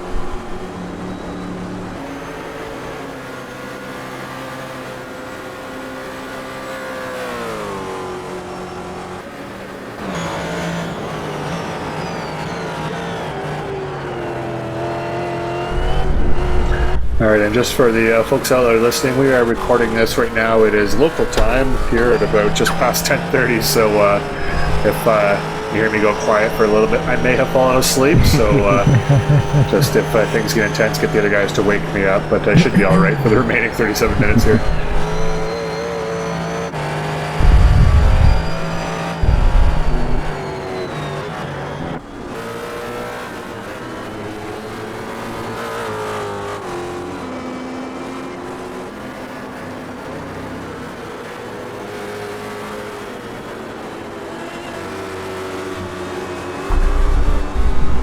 Actually, the one thing I'm looking forward to about this upcoming season here is I'm just keep admiring some of the paint jobs and some of the cars here that we made mention of during the year. Daniel Peroni, we're in the kayak.com car, the orange, white, and blue, which is a pretty solid paint scheme there. See Brian Carey coming along the right-hand side, myself, awesome paint scheme. I think you might be a little biased, though. No, not at all. Well, you know, honestly, credit for that paint scheme, a lot of it goes down to Marty Jeffries, who did the initial paint scheme for my teammate this season, Ryan Corns, who unfortunately is not racing this race, but basically took that, modified the overall design with some of the colors, added one of my sponsors, as I can't do the design, but I'm sure as hell good at doing changing colors in paint shop and adding logos. Basically just cut and paste there, so that much I could handle.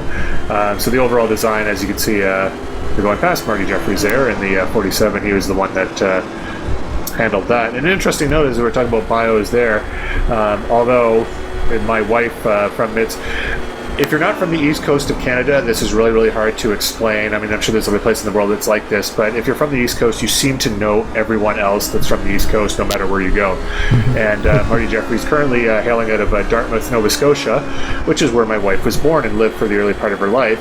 But Marty, I found out, was not born in Dartmouth. He was actually born near St. John, which is where my wife, from about the age of 12 till the end of high school, lived, was in that area. So, extremely small world there as Marty from the same area of the country. But because they're there at different times, don't actually know each other, which isn't necessarily the case. There hasn't been a place in this country where I've gone where at some point my wife has not met someone that either she went to high school with or someone her family knew from high school or something or whatever.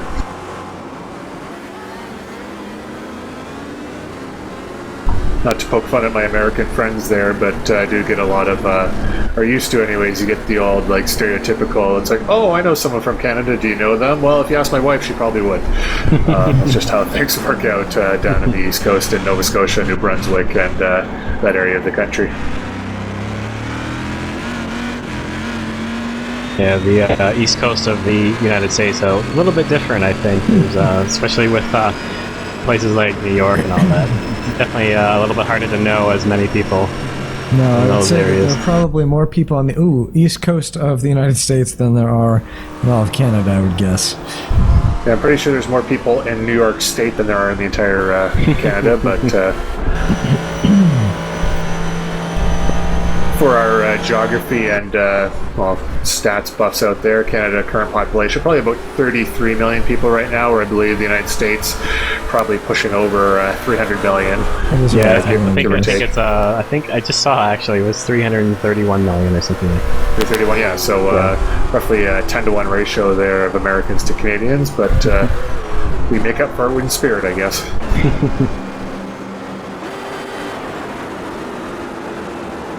Well, there are... Ooh, and this is John Middleton. And again, Carlos Paso is having to change his race shorts there as he's battling for third place, and that almost ended abruptly for him as John came across there. That's a great dynamic shot, switching to the helicopter, by the way, into watching Mike Kelly battling with Brent Browse for 5th place.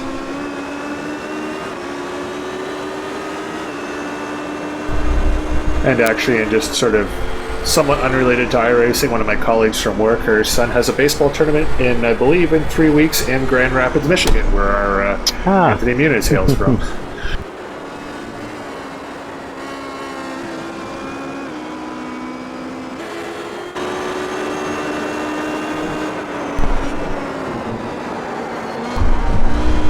Along that vein of thought, as we're 33 minutes from the end here and things have somewhat quieted down on track, I just... a few years ago, I took a trip down to New York City and did the NBC studio tour, and the tour guide very graciously asked where everyone was from. I said I was from London, Ontario, which is literally a 9-hour drive from Manhattan, and then someone said Seattle, and somehow I won the award for coming from the farthest away to do the studio tour, which I didn't have the heart to correct. Oh, I hope they didn't think you were talking about London, England.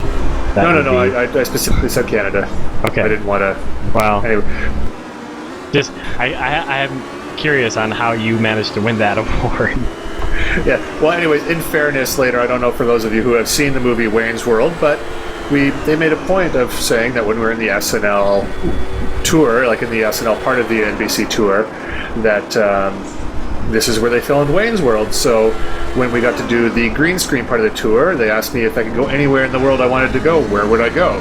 And since we had just spoken about Wayne's World, I thought I'd do a clever quote for the movie and say I'd like to go to Delaware, to which they had no idea what I was talking about. And I'm like, have you guys ever seen the movie? If you haven't seen Wayne's World yet, came out in 1993 or 91 or something like that, but I suggest you do watch it. Have you seen Wayne's World before, Anthony? I have seen it. It came out probably when I was either being born or very young, but I have seen it. Yes. It was released while his mother was giving birth. But yes, no, anyways, the point is that where I'm going with that is totally unracing related, but if you're going to make mention of Wayne's World during a studio tour, then I would anticipate you've actually seen the movie, so... I felt really bad at that point. I won the award for coming from the farthest distance away, and then they had no idea what Wayne's World was. So when you see, if everyone ever watches 30 Rock, Kenneth, the character, is the page that works there, and sadly that is probably far more accurate than anyone would readily believe. So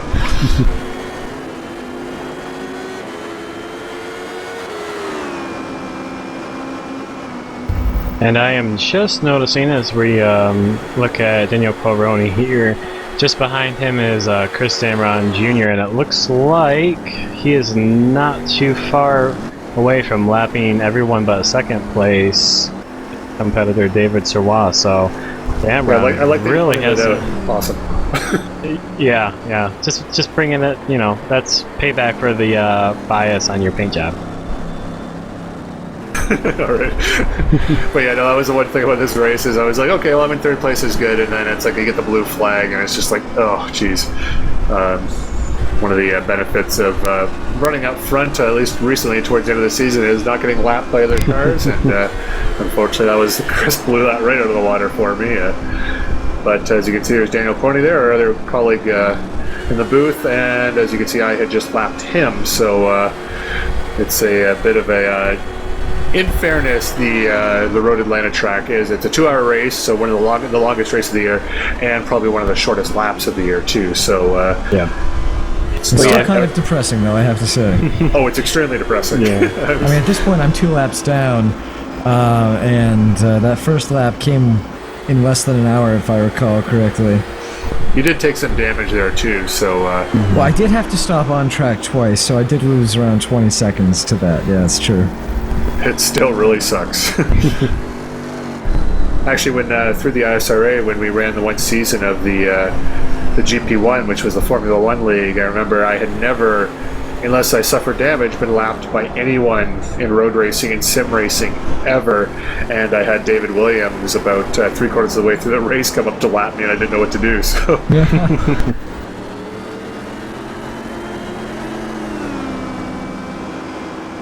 Meanwhile, the battle between GT1 is still going on with 28 minutes left in the race. We are looking at Colin McLean's Corvette right here. Oh, and Daniel Pulveroni into the wall. I lost focus a bit. I was 2 laps down, and I also had another problem, which was that I've been broadcasting these races live. You can watch them at twitch.tv/SimRacingDan. And the way I do that is I've got a video camera up behind my shoulder, and it's sending a feed to another computer, and the input for that computer is a Haupog DVR, which is a little box, the USB box. It's really quite nice because it takes the entire load of the encoding job. But unfortunately, I don't know, the Haupog was in a bad state, so it was missing sound. So I took the opportunity, since there were 27 minutes left, to figure out that I had to reset that, just unplugged it, plugged it back in, and had a nice chat with the viewers that I have. So that was good, at least. I really wasn't too sad. I mean, I was nowhere in the points, nowhere in the race, so I was ready for it to end. And it did.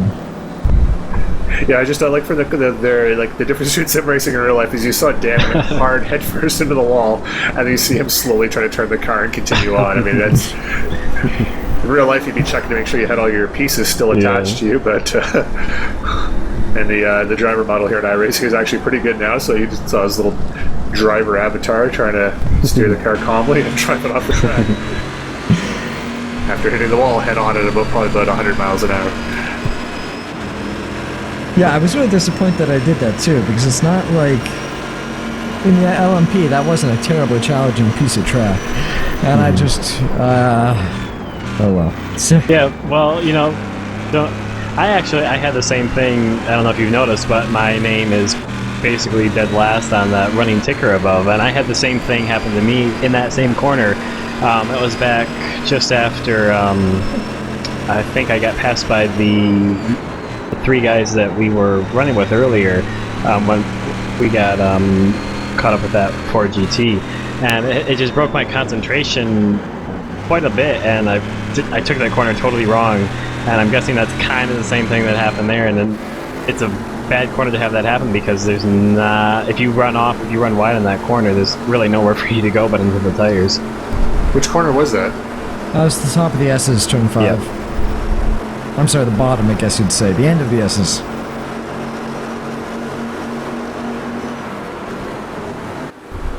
This is a battle for position, folks. That's a battle for 5th between John Kelly and John Middleton, as the Johns are now going at it pretty hard.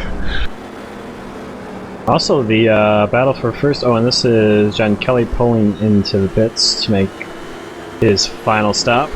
But I was just about to point this out. The battle for first in GT1 is still going on. We've probably been going on for a good hour minus time spent in the pits. But right now, Eric Palacio leading Colin McLean by just about a half a second, as we're down to 25 minutes left to go in the race. I hope that this isn't pit stop related. This is a true battle for the lead, because this will be extremely entertaining for us. To kind of highlight our Ford GT battle, looks like Todd is 2 laps down. Oh no! Oh, come on, Colin, get back on there. Just go straight. Hopefully he'll be able to catch back up to him. Like I was just saying, that was an awesome battle we're looking forward to, and it looks like they've separated a little bit. So hopefully Colin can catch back up to him, but we'll have to wait and see now. It'll take a few laps because Eric will not be an easy person to catch.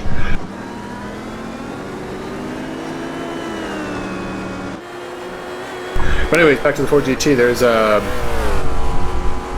Matthew Voigt there, and he's currently running in place. Yeah. Yep. But Todd Carver is in 5th place, 2 laps down of the leader, and James Cullen is the leader by 43 seconds. Sorry. So 24 minutes left. James is in a pretty strong position right now.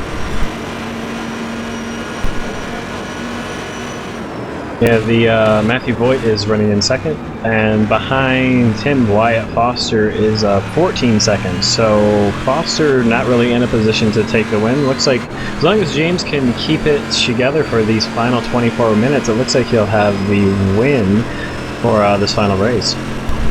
And if Todd stays in 5th, that'll mean the championship for him. So we'll wait and see, I guess. We probably won't see a lot of it because the director will be looking for close racing, and James is pretty far ahead, and Todd's not really that close to Craig in 4th. So we'll try to keep you updated as the minutes tick down. But yeah, what I really do, so I want to point out, I really do enjoy watching the television view of Colin's car here. I mean, first of all, his driving style here, he doesn't make a lot of mistakes. He runs the car pretty well. But also that in combination with his paint job and just the iRacing graphics here is just phenomenal. And just when I'm watching this car in particular, it seems more real than some of the other cars, just because it's taken from a real life paint scheme. It looks like, where you can, maybe it's just a mental thing. I know that these are homemade paint schemes, which, well, excellent. I don't recognize them from real life, where this one I do, and just an interesting thing I'm just noticing right now. Yeah, I don't know, I haven't noticed it before because we've seen this paint scheme for quite a while, but I'm noticing in this race the green seems to have a nice metallic or speckled look to it. Gives it for some reason here at Road Atlanta, it's got a very nice metallic-y shine to it, so that makes that look even that much better. I don't know, Dan, if you're able to up the rendering on the race here, but it seemed to, maybe it's because I haven't seen been running the server, and my graphics are not nearly as good when I'm running it on my system, but just because I haven't seen a broadcast for a while, it looks better than I'm used to. Got it fairly a little cranked, although I am putting together right now a new system. Hopefully the Ivory Bridge chips will be out on Sunday, and then I'll be able to crank the quality level all the way up. It's actually going to streamline the whole process of making these videos, since I'll be able to do it all on one machine. So we should have quicker turnaround, so that'll be good for us guys here in the booth. But also hopefully slightly better quality video, graphics quality. And again, like personal biography issues coming up again here. Basically, I think we know that Dan has a wife, a dog, and about 1,000 computers. So we'll add one more to the mix, an incredible supercomputer, and when the inevitable machines rise up to take us all over, we will know that the ground zero was Daniel's house. No, man, the computers are my friends. They do what I say. So the leader of the uprising of the machines will, in fact, be Daniel Qualroni. Oh, no. I mean, don't get me wrong. The machines are going to be in charge, but I'm going to survive. I'm just saying, you'll survive the machines, but there'll be the angry mobs and whatnot, which, to be fair, I'm pretty sure the machine uprising will put down rather swiftly, so, tell you what, order of things that are going to happen here. Season 7 of GTC is going to be starting. I recommend you sign up for that, because Season 8 probably won't happen due to this inevitable machine uprising. If any lessons were learned from the Terminator series, that's what's going to happen. I would suggest someone, preferably someone good at, we'll say, Call of Duty or whatever, lock themselves in a bunker, a good group of people that they can trust, and just wait for it to all be over, and then organize the uprising from there. But see, we're an hour and 40 minutes into this broadcast here, and things have slightly come off the rails a bit, but it's because the racing action has spread out a touch. That being said, we've rejoined the battle for the Corvette lead here with Eric Glasser just out of Colin McLean and some Ford GTs up ahead, so we can let the pictures tell a story here as I will continue constructing my bunker.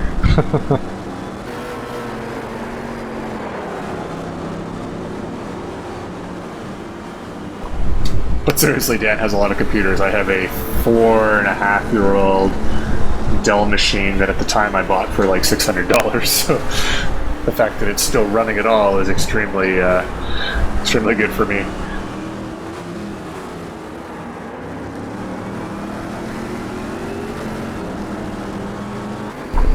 And another shout out to our anonymous benefactors out there who love these broadcasts, and I'm sure you're out there that if you want to throw a computer to myself and maybe Anthony too, that you can contact us through this video here.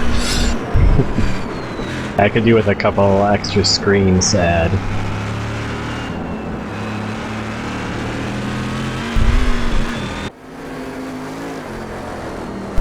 I could do with a processor that's probably not 8 generations old.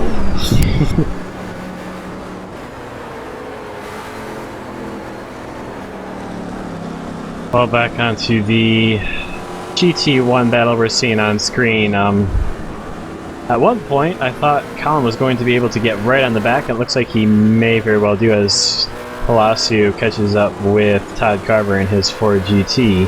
But Colin definitely has the pace. He's I think he got behind about 3 seconds or so, and he's managed to make that time up within maybe 4 laps. So he definitely has the speed. He'll just have to see if he can't find a way back around Eric Palacio.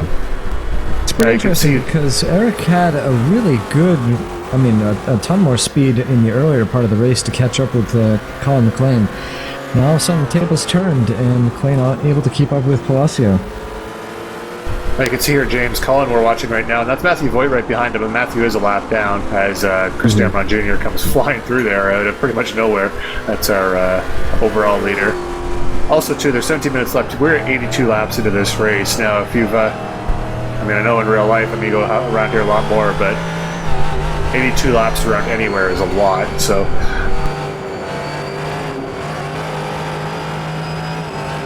Yeah, Todd is really struggling with this car. You can see him going through that last corner here. He's really fighting with the throttle to get that thing turned around and sawing at the wheel, so...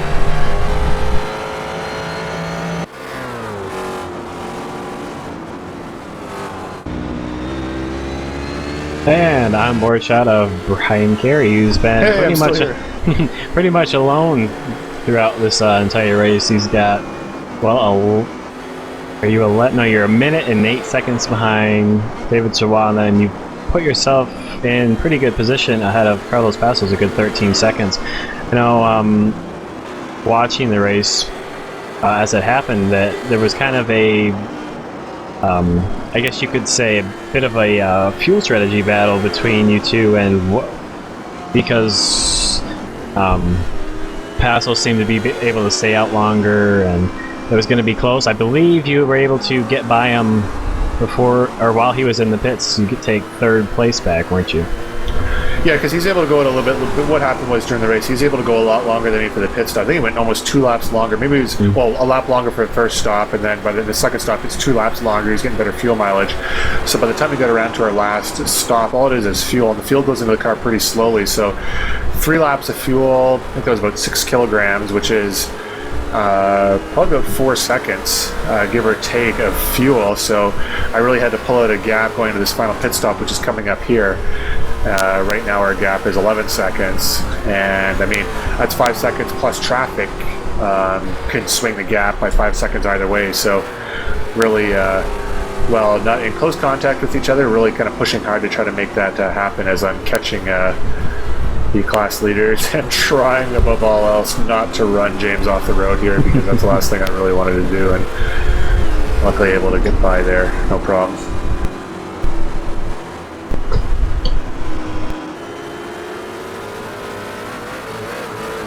Yeah, James Cullen currently 54 seconds ahead of Wyatt Foster. Normally previously in the season we would have seen those roles reversed, but James is really having a good strong run. He's been able to stay out of trouble. We haven't really had much to say about him except when he had that pass on Todd Carver very early in this race. Yeah, James really knew it. He didn't have a lot to lose this race. I mean, he really needed to win it. So I mean, he had to go all out, and it's paying off for him so far. Wyatt's run into trouble. Todd, unfortunately, is running into trouble as well as Craig Hunter and Wyatt, we saw earlier, getting to their incident there. So things have really come in to James, and he's delivered when he needed to as well. So really impressed with his drive here. Another thing from the bios too, that I don't know exact details, but I think James is only 21 or 22 years old. So relatively young driver here in the GTC series. I know our colleague Anthony's roughly around that age as well. So yep. A lot of these guys here, not super old. I mean, I'm 33. I don't know how old Dan is, but I assume he's roughly around my age. It's really hard to tell sometimes. But in 3 days, I'll be 34. Oh, so just under about half a year older than me. So, anyways, we'll look forward to early birthday to Daniel there. Yep. Carlos Passos, I know, as he's passing James Cullen there. Carlos is actually 58 years old. Driving in sim racing makes him seem quite a lot younger, but Jeremy Burris, probably about actually I have no idea how old Jeremy is, maybe 30-ish, hard to say. I'll have to check the numbers again, but don't know where I started with that, by just saying that James, the leader in 4GT, is in racing terms a pretty young pup, as us old timers like to call him.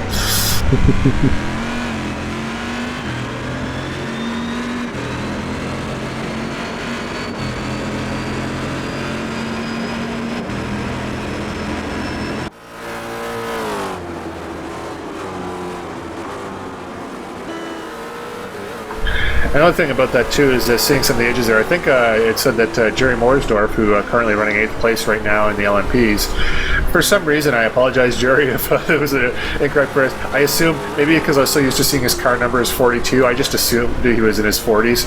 He's actually 24 years old, so apologies to Jerry there for that grossly Whoops.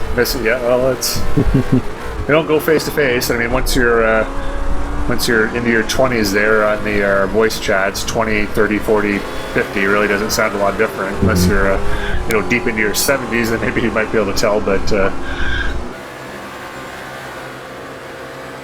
just side note there, we do have quite the age difference of racers in this race series, quite an open tent, if you will, of racers from all over the world, multiple ages, driving backgrounds, skill levels, etc. So like I said earlier in the broadcast, visit ISRAleague.com for all the details of our series. And if you're interested in joining the next series, the next season, season 7, then sign up for newcomers should start sometime next week. Also, something we haven't mentioned, the series sponsor, Z1 Simwheel. You can visit their website at z1simwheel.com. They make a variety of sim racing accessories, including a LCD screen that replicates the Basically, the dash, as you can see right here on board with Matthew Voigt, that was perfect timing by our director. It basically replicates exactly what they're seeing, so it adds to the immersiveness of your sim racing rig. And also they have variety of, I guess you could call them endurance racing wheels. Basically, you can get the LCD screen set into a wheel that would go on your Logitech wheel, and basically that would match something like you would see in the prototype cars. And also they have one where you can incorporate the SLI Pro, which is a bit more like something you would see in F1. So definitely some really great products that definitely enhance the immersiveness of your sim racing experience. So check them out at z1simwheel.com.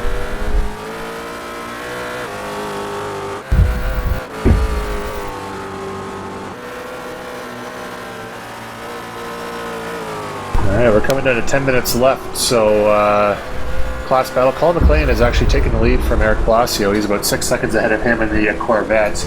James Cullen pretty much has this one 52 seconds there, so he's just going to try to hold on. Chris Dameron Jr. in the LMPs, 15 seconds ahead of David Sirois.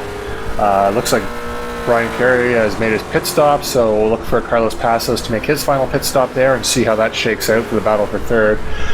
Looking around there, I don't see any other particularly close battles. Unfortunately, it looks like everyone's pretty well spread out at this point. So, yep, and the battle in the GT1 class, Colin McLean is the leader. I'm not sure if that is because of pit stops or not. I'm going to assume they're not, and he currently has a 6 second, we'll call it 5.5 second lead over Eric Palacio in second place.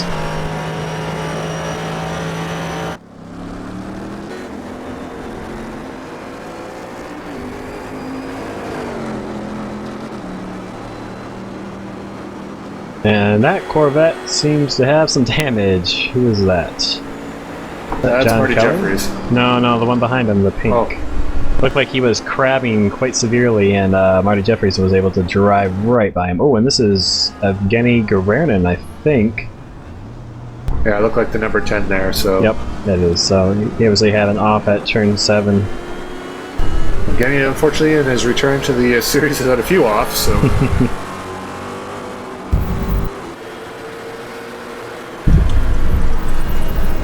Oh, and this is interesting right here. This is James Cullen coming to put another lap on Todd Carver there. Yep, there he is.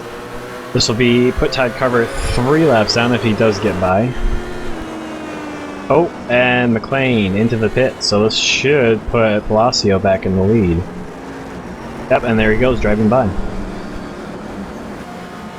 So maybe that was just pit strategy that worked out there. It's hard to say, to see if maybe Eric has to make another stop. I don't know, but really hard to tell with the Corvettes because their pit windows are so variable compared to the LMPs. LMPs really have to come in with a window of a couple laps. As Carlos is into the pits there, so this will be the battle for third place in the LMPs. Really looking at the board there, the only thing left to decide for most of this. I'm hearing revving that engine. I think, is that Brian? Yeah, that must be you right there, Brian, coming around turn 1 now. Yep, saw you go by. So you'll beat Carlos Passos in the pits. That will give you third place back, and there's 7 minutes and 30 seconds left. So we'll have to see if Passos can catch up. He's got to get by Jeremy Burris there, as he's going to try and go around in the S's.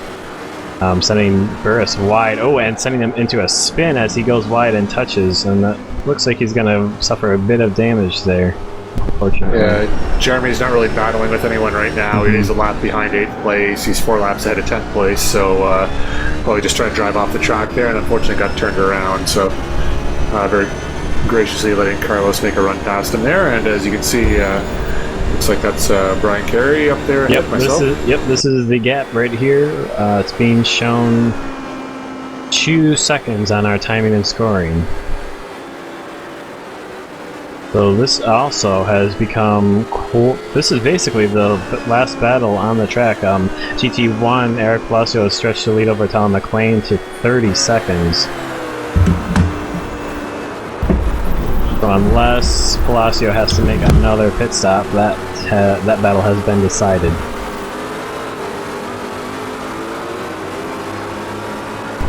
Hopefully Daniel's all right there. Heard them pumping coming over from his end. Oh, shoot, that broadcast is... Yeah, unfortunately I've got my keyboard on a tray, and it's kind of low, and I just knocked into it with my knee.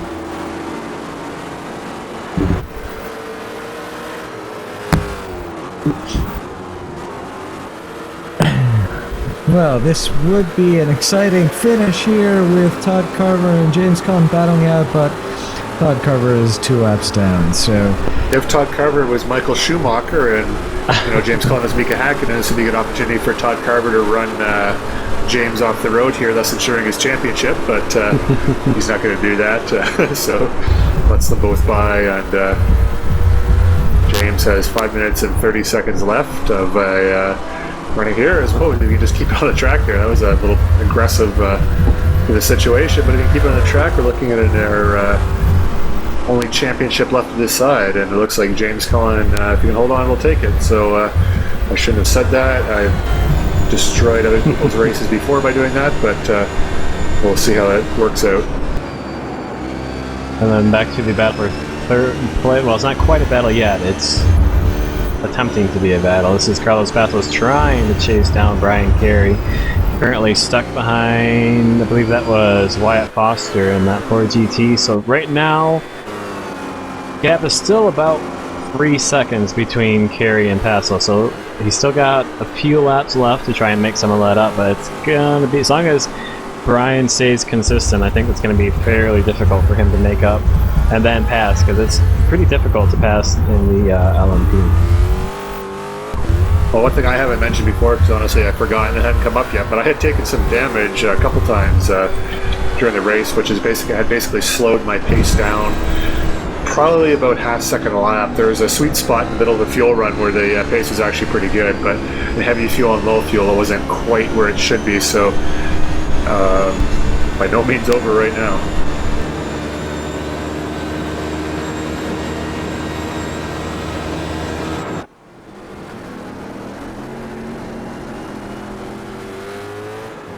It was actually one of those situations, like I mentioned before, where the concentration comes into it. I was making what was an easy pass on a Corvette. I believe it was Marty Jeffries, maybe it was Ryan Huff. It's one of the SRN cars, and luckily it didn't damage them at all. I just kind of drifted into the side of them just a little bit, just enough to get a minor contact detection, but basically threw the toe of my car out, and I honestly don't even think they remembered the incident, because I don't think they felt it at all, so...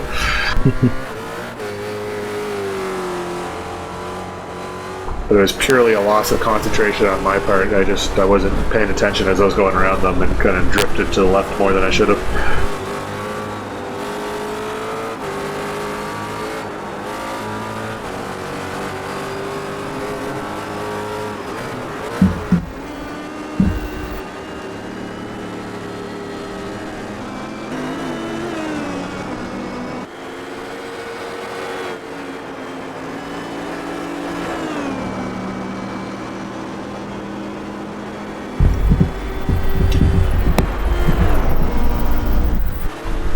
There's James Cullen, the leader of the Ford GTs. He's got 2 minutes and 40 seconds left. We'll have to watch the time, see when, because the last lap will be determined by when Chris Dameron Jr. crosses the line after the zero goes across. So car we're following might cross the timer at zero, but that won't necessarily mean the last lap if Dameron had already passed the line. So 2 minutes and 20 seconds left for James Cullen, which should be a pretty impressive victory for him here.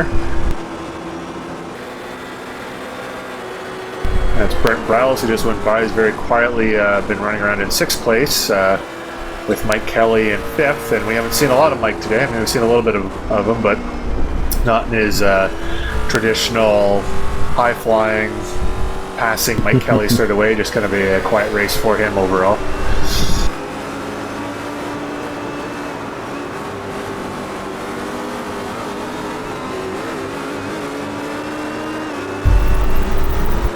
I'm also noticing on the timing and scoring screen that Eric Palacio is still the race leader for GT1, but Colin McLean now only 7 seconds behind that first place position. So possibly, well, I'm I'm going to go out on a limb and say Palacio did have to make another quick stop to top off on fuel to be able to make it. But with only a minute and 20 left in the race, that battle is probably pretty much decided unless Palacio happens to make a mistake.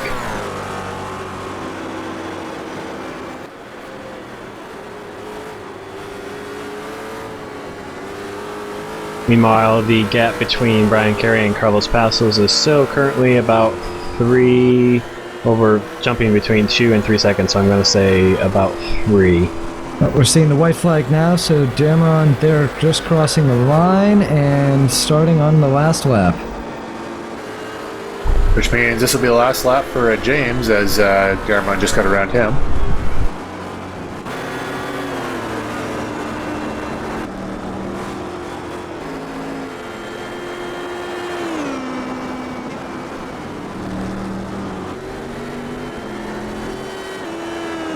Actually, I'm not completely sure about that. I think he was across the line before Dameron, which means he will have one more lap. He'll have one more lap to do.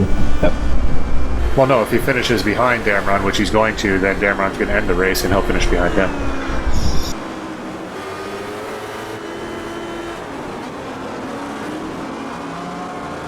Point is, we'll see the checkered flag coming up here pretty shortly for everyone as Chris is looking like he's got this one overall class win. I think this is going to be number 4 for Chris in the season.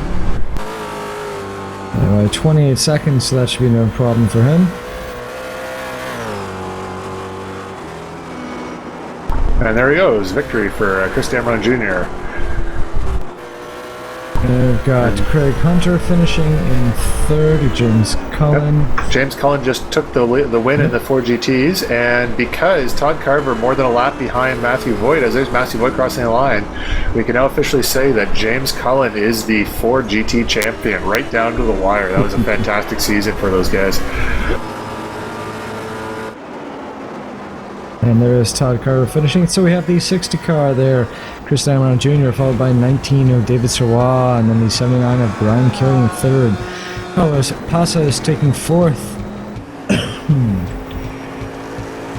And in GT1 we should see Eric Palacio scored up hopefully soon, followed by Colin McLean and Timothy Stoll.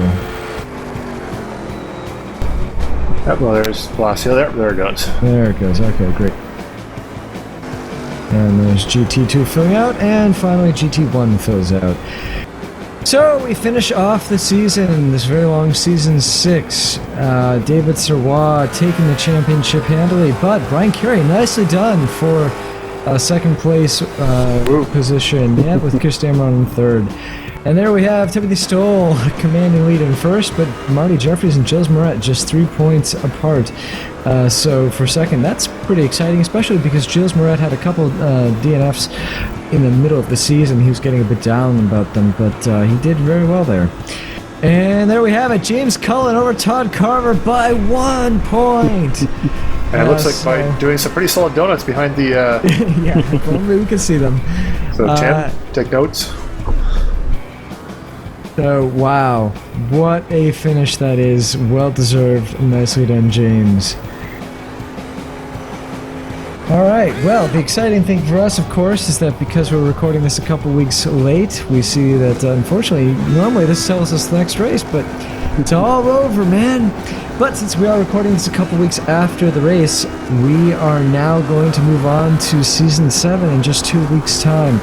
So, not too long for you viewers to have to wait to see the next installment. And hopefully we'll be able to be more punctual about getting them out. As I said, everything will be done on one machine, so that'll help me get the video to my fellow commentators, and then we'll be able to get the commentary track laid out. I'm getting dizzy here. Everyone's wow. getting mixed. Yeah, no kidding. All right, guys, thoughts on the season? Let's have them. Well, this is an extremely long season. This is the longest season of the GTC, and actually, I mean, while I'm kind of happy we're going to a shorter season next year, I thought the long season was thoroughly enjoyable. It really felt like the immersion there was that we ran, really accomplished something by getting to the end of the season. Just personal note here, I just have to say I'm extremely happy to come away with that season, 2nd place overall. This is only my 2nd season racing with you guys here, and it was a long season, but well worth it and a lot of fun. I definitely agree. I know that overall there were a few issues between the different car classes, just come down to speed. But I think overall, everyone of the drivers here really stepped it up and gave us some great racing. I know I thoroughly enjoyed racing in it, and I thoroughly enjoyed watching it, doing these commentary videos. So great job to all of the competitors in the GTC, and we look forward to season 7. All right, well, see you all in just a couple weeks. Have a great one.